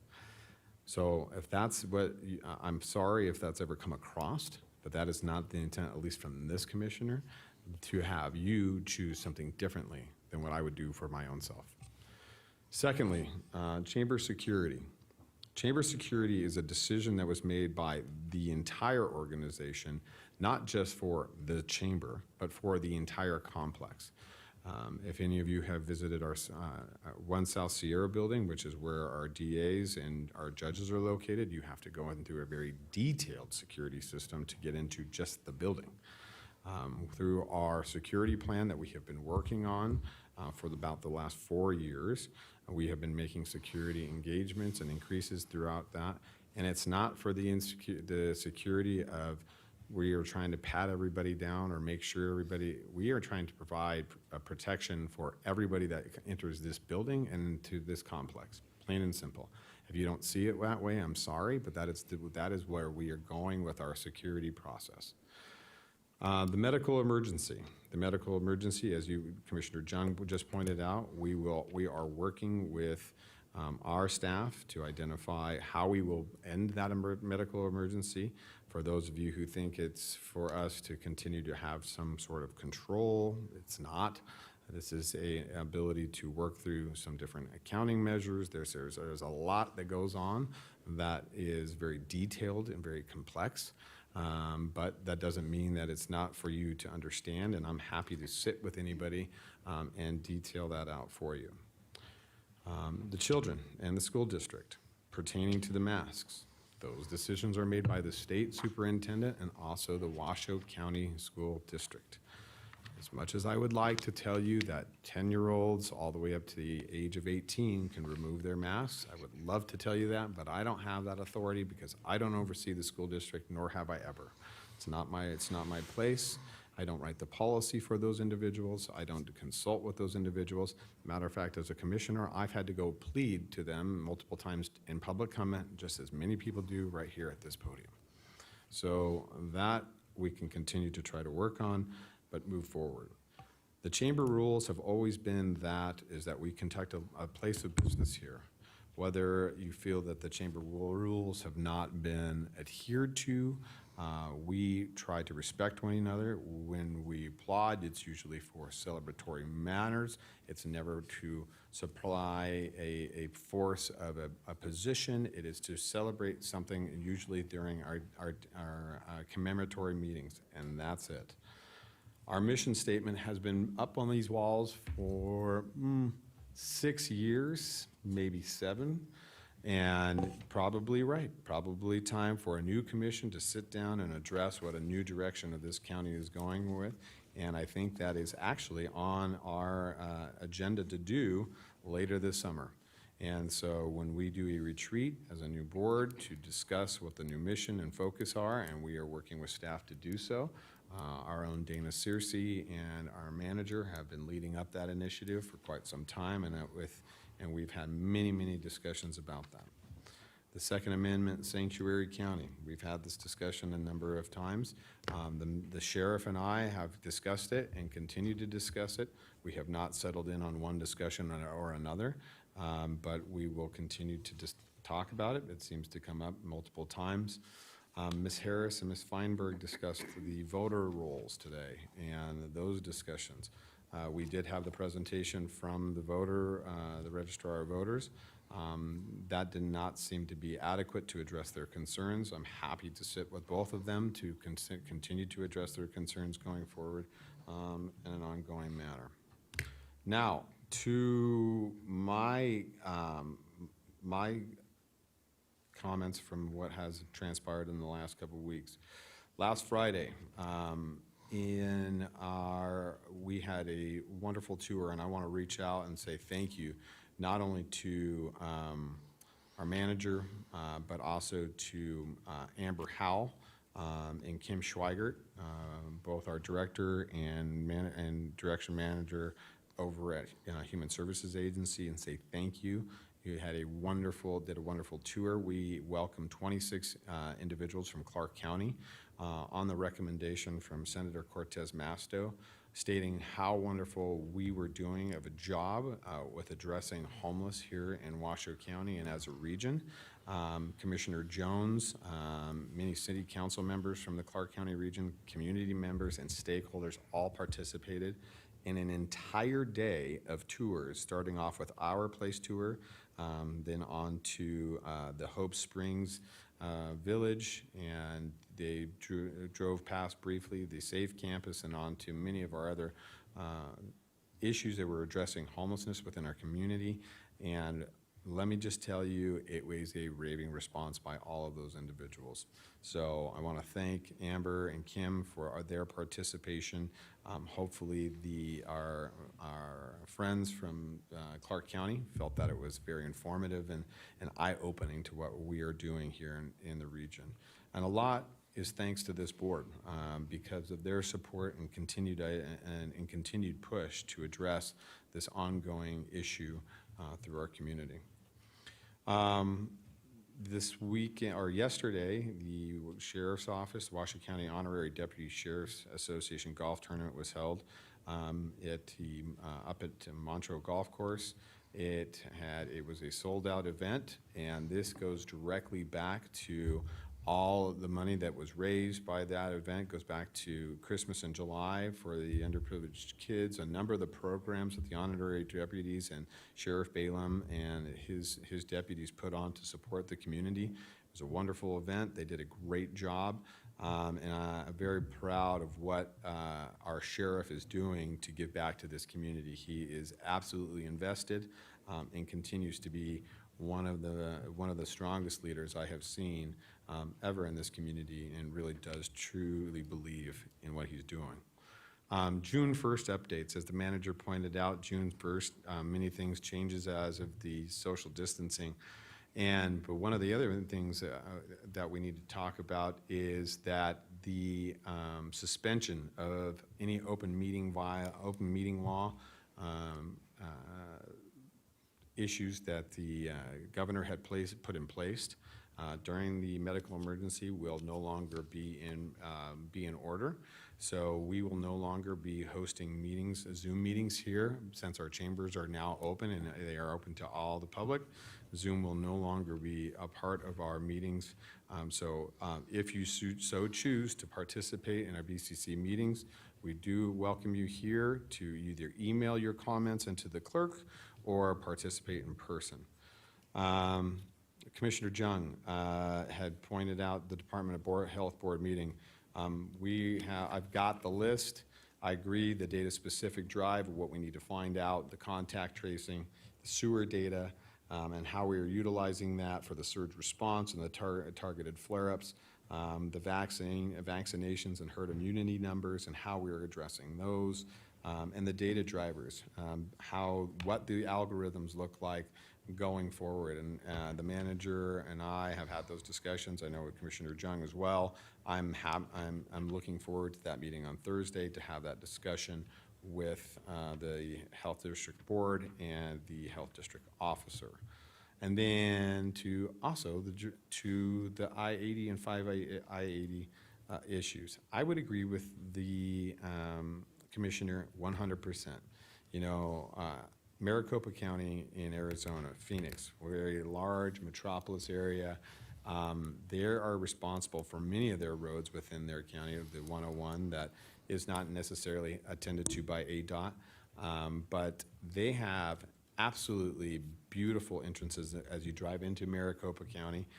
They figured out multiple ways to address that from every different aspect. So happy to reach out to some of my contacts in Maricopa to see if we can figure out a way that they're funding that and do it ourselves. Because as you pointed out, Commissioner Jung, even though many people fly to Vegas, most people drive to Reno. And the Reno-Sparks area is a strong driver market. It has always been so.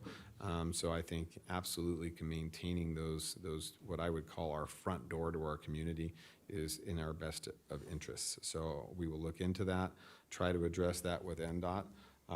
But as you both have, without me going back over multiple times, sometimes it's like beating on a broken drum. And then last but not least, the Truckee River. The one place that I do go find myself very often to get away from the stresses of what life brings me. I find myself fishing quite often, all the way from Mogul down to Lockwood. And when you're in the river, you see so much of the devastation of people just upriver that just don't care. And I think it's not just our roads, the trash that ends up, the bottles, the garbage, the whatever. And it's a disappointing thing. And I know Commissioner Jung and Commissioner Hill both participated in a river cleanup with Truckee Meadows, the KTMB folks. But it needs to be an initiative that we need to take on a little bit heavier, because that's not only a place for us to go and recreate, but the aquarium, the riparian landscape there is being devastated. It's our drinking water. It serves us so much to the region, and for us to just disregard it in that manner. And I think one of the reasons we focused on homelessness is to address some of those issues. But that's just the start. We need to continue to keep that place as clean as possible. And then Mr. Otto, we are still continuing to work on the shooting range, and we will work on that and address those concerns on an ongoing matter. I think I got as much as I can out of everybody I wrote down. Ms. Pepe, I will read that American Frontline Doctor study prior to my meeting on Thursday and discuss that. So with those, I do want to thank everybody for participating in public comment this morning. I thought I got as many notes as I possibly can, and we will address those going forward. So with nothing more, I think I got everything. If I didn't, I'm sorry. I will try to do it as in the next meeting. With that, we will close Commissioners, Managers, announcements. We've now been here for 2 hours and totally belabored the meeting myself. I am going to turn it over to item 6, and this is 6A. This is our donations, and I'm going to ask Commissioner Jung to walk us through this, please. Thank you, Mr. Chairman. Donation item 6A Alpha is a donation of 44 Narcan kits to treat and prevent possible opioid overdoses by community members served by the Washoe County Department of Juvenile Services. And this was donated by Quest Counseling and Consulting, Inc., and that estimated value is $3,300. Narcan is the #1 safety net we have right now for any of us on the front lines who know anyone who may have an opioid addiction. It's the only thing we know that actually works. We also have passed laws in the state of Nevada a couple sessions ago that you will not be charged for calling 911 if somebody is having an overdose and you yourself are probably participating in the partying. You no longer will be penalized for that if somebody is in a physical distress due to an overdose. So this means a lot to our juvenile services. As you know, the #1 time for addiction and experimentation is age 14 to 25, some of us 35. So it's important that juvenile services has these life-saving one-dose shots that, heaven forbid, it could be anybody we love in that situation, accidentally or accidentally on purpose. Just never know with the product that's on the street. And I want to also, not to belabor anything either, I'm a little chatty today. You know that the #1 drug that is killing people in Washoe County, according to the medical examiner, is fentanyl. And the way that people are getting a hold of this fentanyl is they're not sure what they're getting. And here's the thing I tell young people. I have a very different approach to drug use and drug addiction. I'm very libertarian. This is the thing I've been telling people for the last couple of years. If it's white, don't do it. Because you can't ever tell. Now I know young people carry around a testing kit, which is very responsible drug abuse and drug use. But I tell my wild children, and there's all kinds in my life, if it's white powder, I wouldn't do it. And then, their answer are, because I love young people, they're creative problem solvers. Well, I'll just wait till my friend for 30 minutes. But you also don't know how your body will respond to the illicit drug that's in there. That's so much more. So until I say furthermore, white, don't touch it. You just can't right now. It's too infiltrated with bad actors, and we are losing a great deal of our young, productive citizens. On the flip side, which the vice chairman will be proud to hear, as having a daughter who needed a transplant from his wife, we have great transplant organs right now because so many young people have OD'd. So the transplant market is actually pretty ripe for that picking, which is great for people that are hurting, but horrible for the parents and loved ones who had to donate those body parts because of an accidentally or accidentally on purpose overdose. So I'm a big supporter. And I will let you know too, every first responder that you will ever meet in Washoe County all has Narcan on them. So do not hesitate. Every first responder has that because it has become such a, unfortunately, it's become a scourge of our community. No fault of anybody who is addicted to it. It's opioids are nasty and very, very difficult to get off of because of the painful withdrawals. So I will always support this intervention because it's critical. I don't believe these people should be dead. They had so much to offer this country at such a, usually in the prime of their life, whatever you guys, I think I'm in the prime of life, but people say 25 to 35 is the prime, right? Yeah. So I do want to thank the great donations here. And I also want to point out, Mr. Chairman, 7-1, or 7I is UNR working with us. And I just really think that because of the hard work of former governor and now University President Sandoval and his knowledge of Nevada and especially Northern Nevada, I just want to thank them so much of partnering with the UNR PD, which you know my husband works for, and as well as the Sheriff's Office so that we have a multi-district SWAT team. And SWAT teams, as you know, when you need them, it's better to have more than when you don't need them. So bravo to that president and former governor.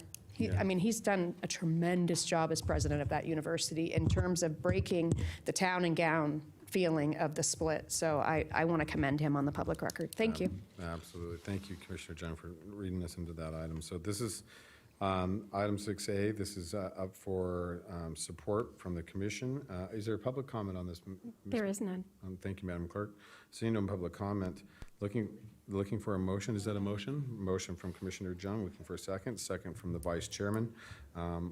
So with no further public comment, I will call for the vote. All those in favor signify by saying aye. Aye. Aye. All those opposed. Motion carries unanimously with all commissioners voting. We'll affirm your vote on the screen, or there we go. Place your vote, please. Thank you. A little slow. That's okay. There you go. Motion carries unanimously with all commissioners voting. All right, Mr. Manager, this is item 7. This is our consent agenda. Is there any items on the consent agenda that we need to pull or change at this time, sir? No, Mr. Chair, I think we're okay. All right, commissioners, is there anything in the agenda that you'd like to change? Nothing I'd like to change. May I make a Sure, absolutely, point? sir. Okay, on 7G2 and 7G3, we are approving the use of some special district funds, starting with Commissioner Herman in District 5 in the amount of $16,000. Recommends a $10,000 grant to Gerlach Fire Protection Department to support their operations. That's a wonderful use of the funds. A $2,000 grant to the Palomino Valley Volunteer Fire Program to support training and equipment upkeep. And a $2,000 grant to Rancho Haven Fire Department to support operations, and a $2,000 grant to Silver Lake Volunteer Fire. So thank you so much, Commissioner Herman, for supporting those much-needed services in District 5. 7G3 is a recommendation to approve the use of some district funds in the amount of $20,000 from Commissioner Jung to the generator to support moving their new facility and ongoing operations to approve a resolution necessary. So what I'd like to do is that the generator, thank you so much, Commissioner Jung, that is the facility over on Audi Boulevard in the Audi district. Thank you. That's the old Lowe's hardware that's actually started out as Eagle Hardware. If anybody's been here for a while, you might remember it as Eagle, and it's now the Lowe's. It was the Lowe's, and then, of course, Lowe's went out to Sparks in the Galleria, or not the Galleria, near the marina. But the generator's mission is to continuously build a creative community offering a safe and supportive space where people can share knowledge, explore interests, and follow their curiosity. They are an open and accepting environment where all are welcome, regardless of background, skills, education, and experience. And what's kind of interesting is I wish when I was younger and just a sort of a fanciful artist, that there was a place like that where I could have gone to sort of practice my craft. It's a wonderful place, and I believe it will prove to be quite the mecca for other businesses. So thank you, Commissioner, for the supporting that. And with that, Mr. Chairman, I'll step down. Thank you. Thank you, Commissioner. And I do, Vice Chairman, thank you for pointing those wonderful donations. Commissioner Herman and Commissioner Jung continually supporting their districts for a number of different measures and aspects. So wonderful today. So with nothing further to remove or nothing to be pulled for any kind of further discussion, Madam Clerk, I will ask, is there any public comment signed on any items under the consent agenda today? I'm seeing none. All right, seeing no public comment for any items in item 7, looking for a motion to accept the consent agenda as posted. So moved. I have a motion from Commissioner Jung. Do I have a second? Second. A second from Commissioner Herman. With that, I will call for the vote. All those in favor signify by saying aye. Aye. Aye. All those opposed, motion carries unanimously with all commissioners voting. Please affirm your votes on the screen. All right. Mr. Vice Chairman, do we have a block vote today? For the board's consideration, Mr. Chairman, I would recommend that we put in a block vote items 8, 9, 10, 11, 12, 13, 14, 15, and 16. Thank you, sir. Mr. Manager, would you please read those items into the record, sir? Do I have a first? I have just a quick question on item 10. You have a question? For staff. Would you like to pull it out for, we'll pull 10 out of the block vote for a quick question. So I have a motion, Vice Chairman, I believe, for items 8, 9, 11, 12, 13, 14, 15, and 16. Is that correct, sir? Yes. All right, I have a motion for that. Do I have a second? Second. Second for that. Mr. Manager, will you read those following items in with the exclusion of item 10? Certainly. Item 8 is a recommendation to approve a road use agreement between Washoe County and Ormat, Nevada, Inc., commencing May 25th, 2021, to utilize this section of Rodeo Creek Road in unincorporated Washoe County to access Ormat's geothermal project located on Bureau of Land Management lands as in the North Valleys near existing San Emilio Power Plant and in the vicinity of Gerlach, Nevada. Road use agreement describes Ormat's responsibilities to restore the roadway's pavement conditions after conclusion of the projects at no cost to Washoe County. Item 9 is a recommendation to approve a road use agreement between Washoe County and Fish Springs Ranch Solar, LLC, a Delaware limited liability company commencing May 25th, 2021, to utilize a section of Fish Springs Road and in unincorporated Washoe County to access Fish Springs Solar Project located approximately 40 miles north of Reno. The road use agreement describes Fish Springs Ranch Solar LLC responsibilities to repair the road during construction activities and restore the roadway condition after conclusion of the project at no cost to Washoe County. Item number 10 is a recommendation to authorize Washoe County Manager Eric Brown to enter into all necessary professional service agreements and construction contracts in support of the Nevada CARES Campus Safe Camp and homeless housing sprung facility improvements in amounts not to exceed $300,000 for design and permitting contracts and not to exceed $3.2 million for construction contracts, and directing the manager to provide periodic updates to the Washoe County Board of Commissioners regarding project status, project costs, and budgets. All such contracts shall confirm and be led in compliance with Washoe County purchasing and procurement policies as applicable, Nevada law, including Nevada Revised Statutes 330, Chapter 332, Purchasing Local Agreements, NRS Chapter 338, Public Works, and all associated federal procurement guidelines. Item number 12 is a recommendation to approve budget amendments totaling an increase of $3,928,548.16 in both revenue and expense to the FY21 immunization COVID compliance subaward retroactive to July 1st, 2020 through June 30th, 2022, and direct the Comptroller's Office to make the appropriate budget amendments. Item number 13 is a recommendation to retroactively approve temporary staffing from Talent Framework in the approximate amount of $1.5 million in FY21 and not to exceed $1.5 million in FY22 from Talent Framework temporary staffing in support of the COVID-19 response efforts and the COVID-19 vaccination events. Item number 14 is a recommendation to approve the Carbine Sea Life Universe Solutions Service contract for the Sheriff's Office Communications Center and enter into a contract with Carbine, Inc. for a 60-month term at a cost not to exceed $60,900 annually or $304,500 for the full 60 months to support Next Generation 911 services at the Communications Center.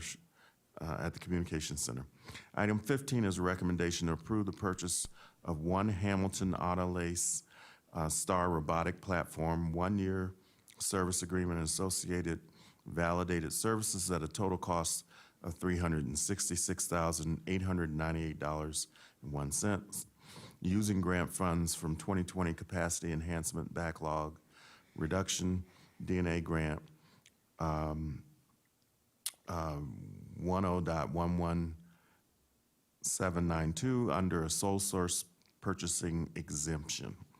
Item 16 is a recommendation to approve the reimbursement of costs incurred by the City of Reno, the City of Sparks, and departments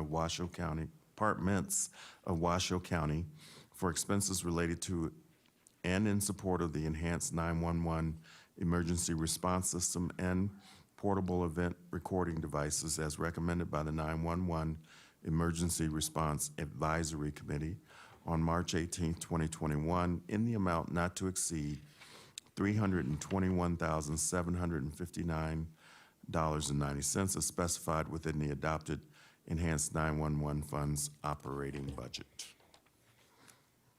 Thank you, Mr. Manager. I do appreciate you doing that. Madam Clerk, do I have any public comment signed in on any of the above items? I'm seeing none. All right, seeing no public comment, we'll close public comment for those block items.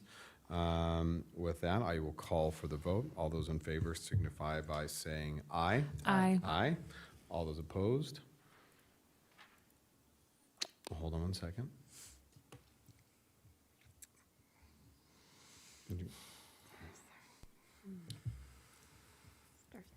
Okay, there we go.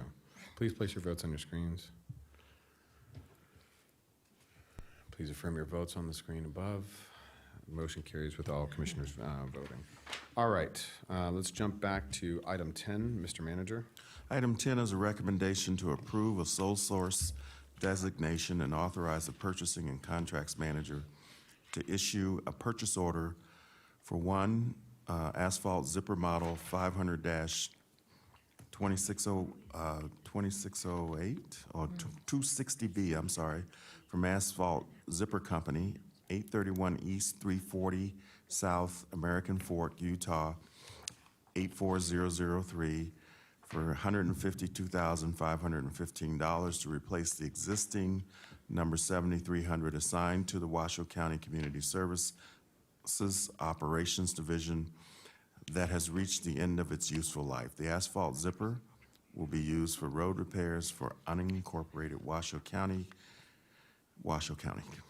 Thank you, sir. All right. Commissioner Hill, you had some questions for staff? Thank you, Mr. Chairman. I see that this is a sole source procurement, and I was confused on the justification. It said, since no other competitive manufacturers have provided quotes previously or currently, there is no comparison to provide. And I'd love a little further explanation why we didn't reach out to competitors on that. Just to hate to see sole source when we could maybe get a better deal. Mr. Crump, can you please answer that?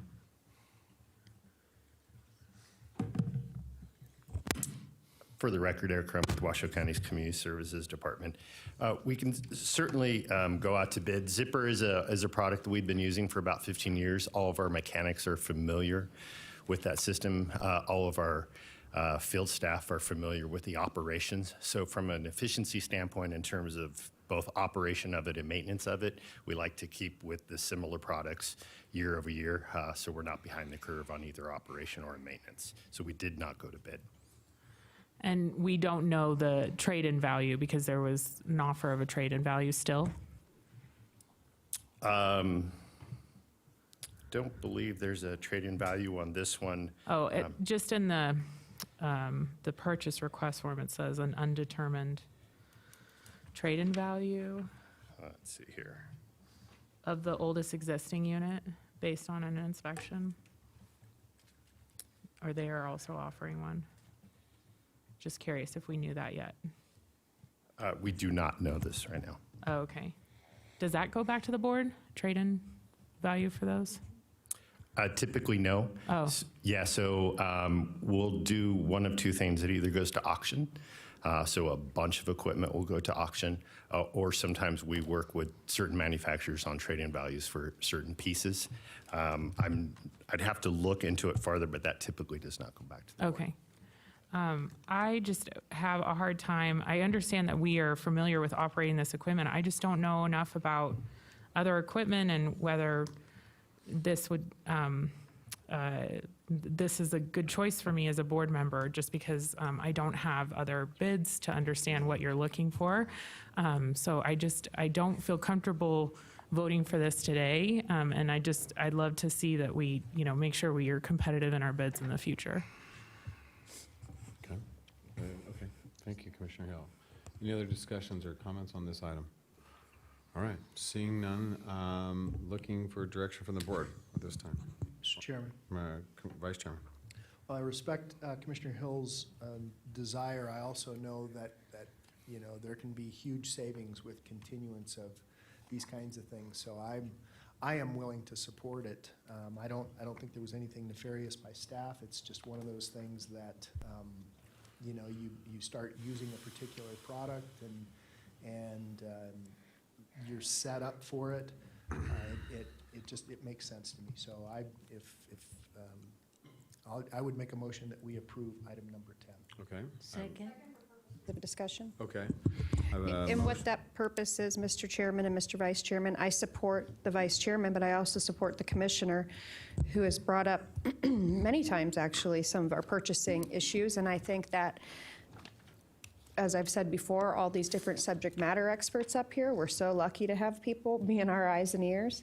And what I would say to the management and to the other staff, just know that this is Commissioner Hill is not going to she's not playing when it comes to making sure that and you have to remember, she has a master's in public administration. I'm sure that's 101, right? That you always look at your purchasing when you're in your grad program. So I applaud and commend, and I love that she's changing that culture around it. I will support it today because I'm going to listen to that subject matter expert, but may this be a warning to all other agenda items. You have one commissioner and probably two now that she's got me looking at that we're going to hold you to those generally accepted accounting and purchasing principles to make sure that your tax dollars are not going to somebody's cousin who makes a certain product. And I am never saying that about Mr. Crump. I have the most respect for, I've known him forever, and I know he's a stellar human being. He's not doing that. But how do you ever know that if we don't hold everybody to the same standard, right? And I think that's what she's trying to say. But I second it, and I will support it. But I want to say for the record, be on the lookout, staff, because you got a new commissioner here in town, and you got her supporter sitting next to her that's going to be looking for that now, because I've learned from her, as I've learned from every single one of you, of some of my blind spots. So that I will support it. It's not insult to you. It's gratitude to you, but also recognizing the time situation we're on. And I think you've made your point. And Thank you. Mr. Chairman, I am not accusing staff of doing Oh, anything no. nefarious. I don't think that would I be- just need more information as a commissioner, and I'm learning along with the community when we look at these items. So it's just important for me to have more information, and y'all have been doing this longer and have the information. So thank you. Commissioner Hill, I do, first of all, I think your comments are well noted, and I think they are very warranted as well. You know, obviously, when these items come on our agenda, it's because they hit a certain dollar value that is well above staff's ability to just purchase. And since that, I think it is prudent for us to do so. I think the manager, obviously coming from the private sector, would say the same thing as well, that how we approach purchasing agreements and such. This is something we do need to look at, as how we go and approach purchasing contracts and some sole source versus, you know, putting those out to bid. A lot of times it's, you know, timing and the efficiency of putting them out to bid. It's extra work, and, you know, staff doesn't always want to do it. And I don't think that's the right process, nor do I think that's effectively for the community. However, with this piece of machinery, knowing equipment and participating and knowing it is, to the Vice Chairman's point and to Commissioner Jung's, an efficiency issue, and sometimes retraining individuals on new pieces of equipment can be much more costly, but that doesn't mean that a cost savings on another piece of equipment couldn't do, or a different style of doing, or different styles of equipment that would do maybe the same type of job. So I do appreciate your comments. I think they're prudent, and I don't think that anything about what you have asked today is out of line or trying to point out that there was a nefarious situation brought forth by staff. I don't think that's the case at all. I think we're all learning different ways of doing, and that's what the necessity of this board is anyways. So I think it's a smart way to go about it. Vice Chairman, I have you signed in now. Yes, Mr. Chairman, and I just wanted to make one other note, and Commissioner Jung lighted on this briefly. These kinds of repairs are really time sensitive, and we have to stay on it while, you know, and a lot of stuff that we do up in Tahoe is, I mean, that window is very, very short, and so it is one of those things where we need to make sure that we're constantly moving forward with repairs because of seasons in certain areas. And then the other thing that I would note is, because we've seen this, the cheapest product is not always the best product in terms of longevity on the ground. And so, I mean, I can take you to lots of places where we got cheaper asphalt over the years, and it has failed miserably.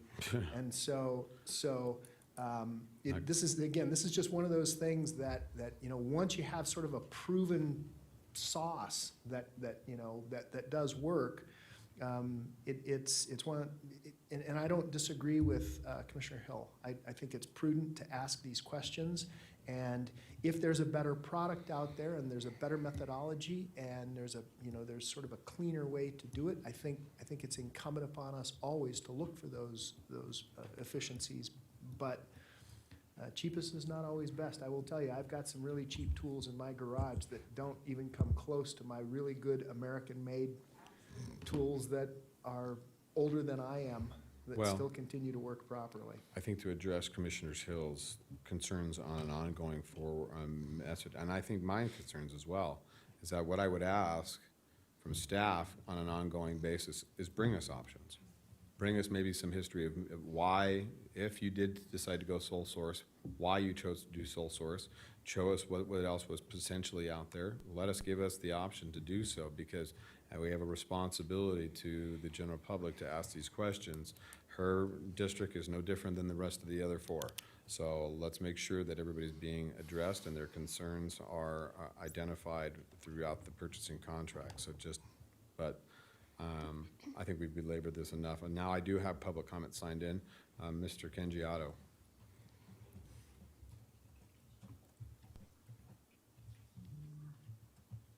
Welcome. Yeah, I just wanted to say thank you, Commissioner Hill, for pointing that out. I've got decades of experience in purchasing for government, federal, state, multiple state agencies and federal agencies.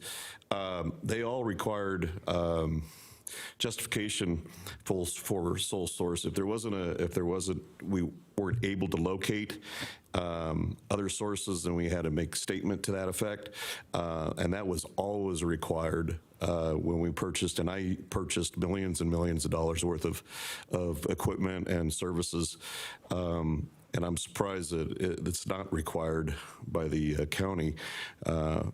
And possibly I could suggest that a policy would be considered to do so. It's a good way of keeping government out of trouble and also making sure that everybody, and keeping those people who have to justify this type of purchase out of trouble. I was always very thankful that I had to justify it, because then it wasn't on my shoulder if something wasn't right. Okay, and so seriously, it should be something that the county look at and consider. It's a government. It's something in the government that is all over the place. So, and I dealt with many high-level purchases. So it keeps people out of trouble. Thank you. Thank you, Mr. Otto. All right. Seeing no further discussion, there are questions. I do have a motion from the Vice Chairman, a second from Commissioner Jung. No further discussion. I'll call for the vote. All those in favor signify by saying aye. Aye. All those opposed? Nay. Motion carries with 4, with 1 opposition, and we are moving on. So we are now on to item 17. Mr. Manager. Item 17 is discussion and direction to staff regarding legislation or legislative issues proposed by legislators by Washoe County, Truckee Meadows Fire Protection District, or by other entities permitted by the Nevada State Legislature to submit bill draft requests or such legislative issues as may be deemed by the chair of the board to be of critical significance to Washoe County. Great. Mr. Manager, obviously commissioners, everybody has a packet at your desk in regards to where we are with timeline and how many bills have been introduced and what we're tracking. I'm going to turn this over to Commissioner Hill because she did lead that meeting last week. So Commissioner Hill, the floor is yours, ma'am. Thank you, Mr. Chairman. I just wanted to point out you have two recommendations from staff. One recommendation for support on annual behavioral wellness checks for peace officers, and I think we've spoke about this as a board before. So this is just our official, yes, we support this. And then SB 295, and this is revising provisions relating to industrial insurance. So this would allow for folks who can receive heart and lung, which is our fire and police, to double dip. If they were to receive that benefit, they can go back into government services, actually triple dip. So it's a big risk to the county because a lot of those folks want to stay in government services and they decide not to collect that benefit. But this bill actually would allow them to do that. So for our risk management, I think that there's a concern there. So I just, that's the explanation on that. And Mr. Chairman, do you want me to talk about a few bills and where they're at on the county? Sure. Okay. AB 397, the clerk's bill, I know that Jamie is working away on that and the clerk's office. There's a concern that may not be voted on, so we'll give you an update after we see what happens this week. And then SB 263. That was the election bill that would allow for not making a new document when you change your address, which sometimes created the multiple ballots being mailed to people. That failed, but it looks like it may be going into a larger election bill, so we may still get a win with that, and we'll keep you posted. And then just to Commissioner Jung, just so she knows, for AB 345, This is legalizing fentanyl testing strips, and that is going to be moving forward, but we don't know if it's going to reach the governor's desk, but that's something that a lot of our activists in the community are looking to support folks so we don't have these death rates that we're seeing. So that's just a quick update as well. Wonderful, and I want to add a couple other things on actually some of the bills that did get passed that our staff has jointly worked on, but were not necessarily carried by Washoe County. They were state issues that were county related. AB 1 and AB 3 were NACO bills that were supported. AB 1 was passed and signed by the governor, which is the legislation that provides for education to all of new legislators into the Nevada State Legislature on county government and how that pertains, so that any legislation moving forward, they would have a larger understanding as county government and local government issues arise within front of them. They will have to go through that type of education, which we will participate on levels to educate those new legislators, which was signed into last 2 weeks ago, actually. AB 33, which is a bill that many of our staff members, Amber Howell, Director Amber Howell, our DA's office, and my wife, who was participated in that and from HSA, helped pass that bill. It was a NACO bill. This was that was signed into law last week by the governor. And what that does is allows the establishment for paternity proceedings to move on faster. So no longer will children that are within the system, they will no longer have to sit in foster system for an extended period of time, which will actually allow for quite a bit of savings at the county level in regards to noticing and timelines for these children to find their forever homes through the adoption process. So we're very happy that that passed and moved on. We have hit that deadline, as the commissioner pointed out, that Friday night at midnight, they had to be out of the second house and voted on, and if it didn't make it out of that second house, those bills died. So a lot of bills died, but also, as the commissioner pointed out, many bills are being reworked and amended into other germane bills that are still on the floor. So this is kind of that 11th hour where it's out of every lobbyist and hands. We kind of sit by. It's kind of like watching the Super Bowl for 9 days, and we'll sit and watch and see how it goes towards the end. But we have Sine Die comes on the 31st of the week. And so we're waiting to see how that'll all shake out come the end of the week here. But a lot of legislative issues this year, very interesting session. Obviously the legislator gets a lot of criticism, but those individuals work very hard. And no matter what side of the aisle they sit on, these are very difficult bills to discuss, a lot of bills to discuss, and a lot of reading to do. So think of them as you may. I think of them all as very difficult, diligent workers that are public servants that have a difficult job. So the legislative session is always an interesting one. We sit up here year round, but those individuals get 4 months to knock out a lot of work. So with that, we do commend them on their work in this legislative session, however you may feel it worked out for you. So with that, any more discussion or questions by the commissioners in regards to the legislative session? There are as Commissioner Hill pointed out, the two bills, AB 336 for support and SB 295 for opposition. And if there isn't any challenges to that, I would make the motion that we move forward with that support and opposition of those two bills. Chair Lucy, we Yes. do have one person signed in via Zoom. All right. I have Miss Anne-Marie Grant. All right. So I'm going to take a motion and get a second, and then we will go for public comment. Thank you.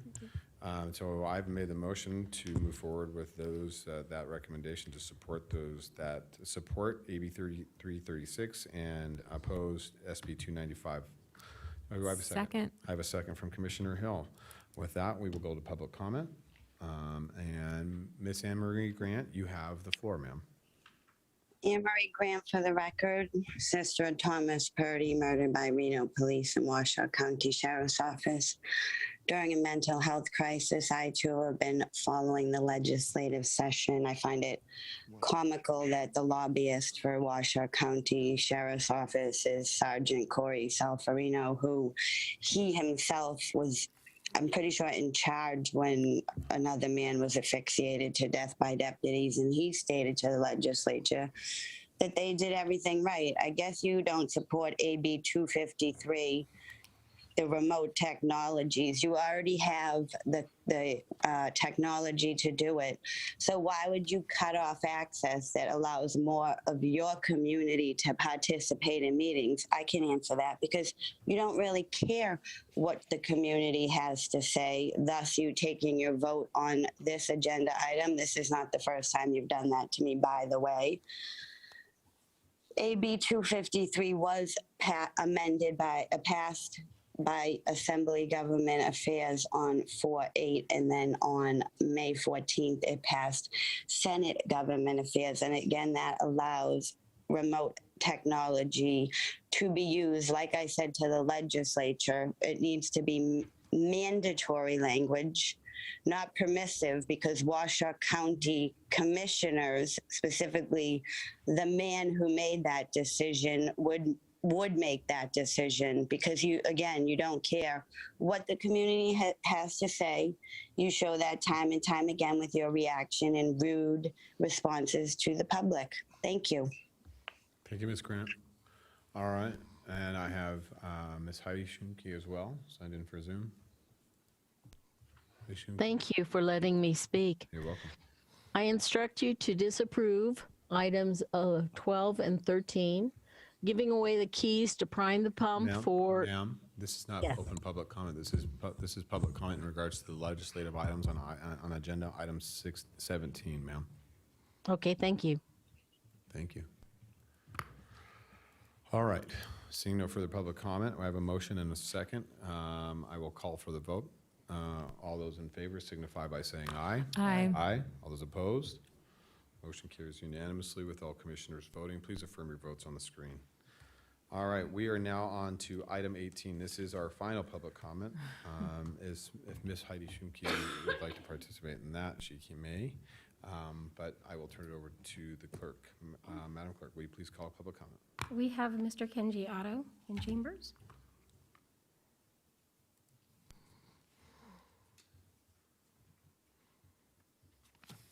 Welcome, Mr. Otto. Thank you. Just to clarify, HIPAA protects the information within records. It doesn't say that anybody can't or cannot ask you or any of us about medical information. We just don't have to answer it. But HIPAA has been misused throughout the nation regarding that.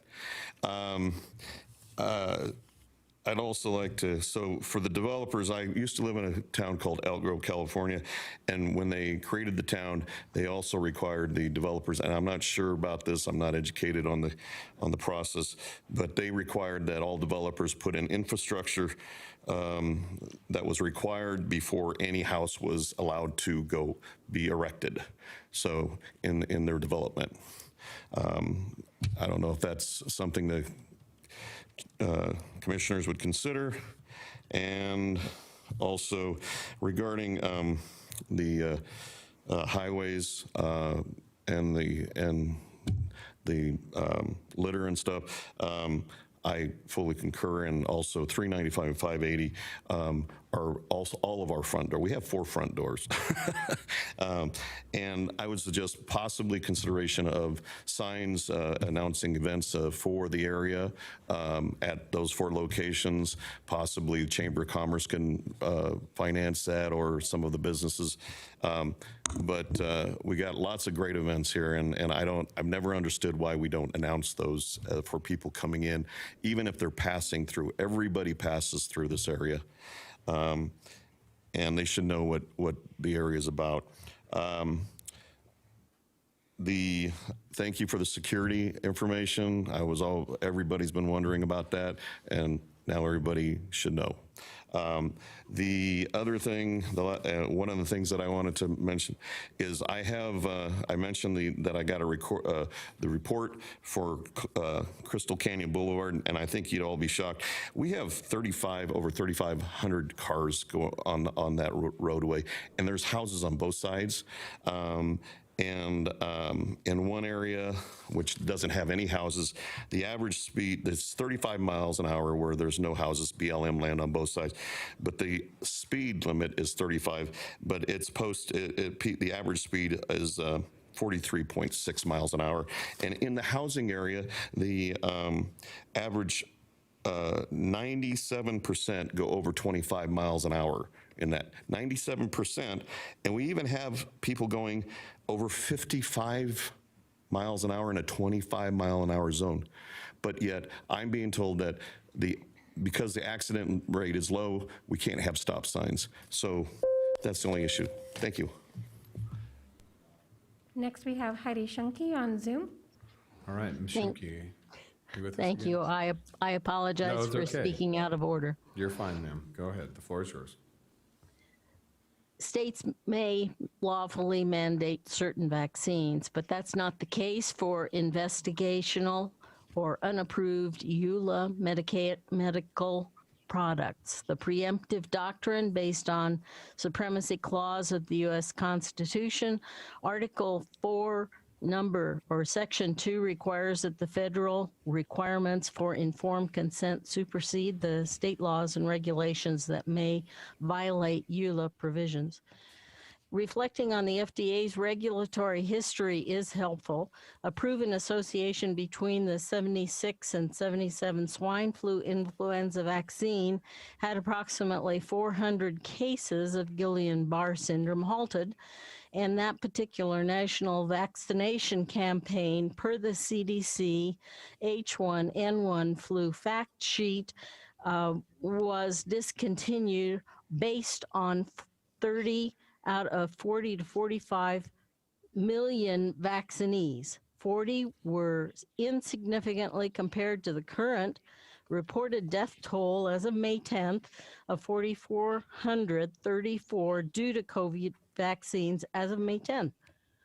Today's death rate is more than 50 times higher than that which ended the swine flu vaccination campaign. I submit this is still far too experimental to pass the items 12 and 13 pump primers for federal grants. Thank you very much. Thank you, Ms. Shunke. Next, we have Miss Anna Marie Grant. Anne Marie Grant, sister of Thomas Purdy, murdered by Reno Police and Washoe County Sheriff's Office. I'd just like to urge the other members of this board, besides the chair, if they have truly believe this is the people's board, to talk some decency into the chair. You work for the community, and you shouldn't be stifling them. There's no logical reason to stop having Zoom capabilities. You encourage participation, yet by ending the Zoom ability, you take away the people who are homebound, the people who work, the people who just don't have transportation to get to the meetings. Washoe County must not forget their own George Floyds. I'd urge all members of the board and the public to Google Thomas Purdy, Nico Smith, and Justin Thompson, and also the Reno Gazette Journal series, Death Behind Bars, when the death at your county jail was 5 times the national rate. I'll see you all in the summer. I'm still waiting for you all to show a thread of compassion to the loss of life at the hands of law enforcement. And I would just urge the community to keep attending these meetings and holding these people accountable. And if you don't like what they're doing, vote them out. Stop giving more money to the sheriff's office that they don't need. They get how much of the general budget already? And I'll leave you with my brother being murdered at the jail by deputies.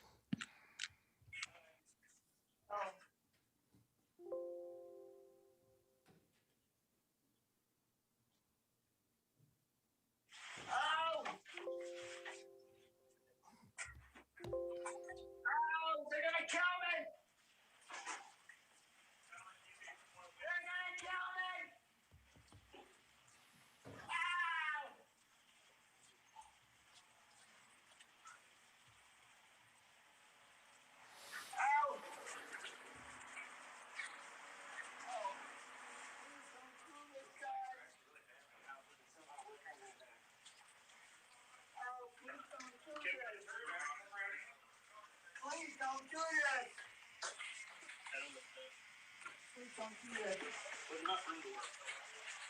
So here, we can turn them now. Pull this out. Ow! Don't you understand that we're trying to get this off of you? You gotta bend your legs or else we can't take it off you, partner. Keep your pushing legs up. Push the body down. All right. You gotta relax your legs, man. Ow!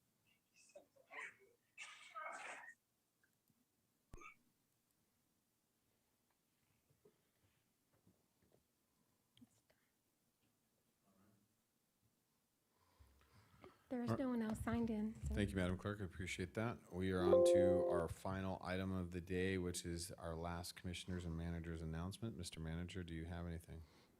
No, Mr. Chair. Commissioners, I have anything from any of the commissioners? Just a Commissioner. moment of silence, correct? Yeah, we'll take one for my grandfather, and my father. I would like to, if you would indulge me in a moment of silence for my grandfather, I would appreciate it. Harold R. Lucy lived a very long life, and at 520 and 21, he passed and left this life and is now joined with my uncle and my grandmother in a very healthy and very safe place. So please join me in this.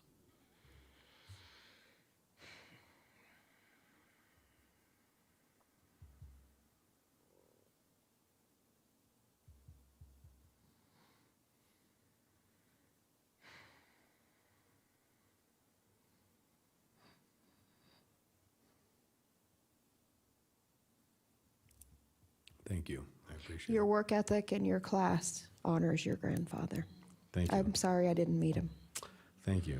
He meant a lot to so many people. So thank you. Thank you all very much. With that, everybody, we appreciate you joining us today, and we are adjourned. Have a wonderful Tuesday.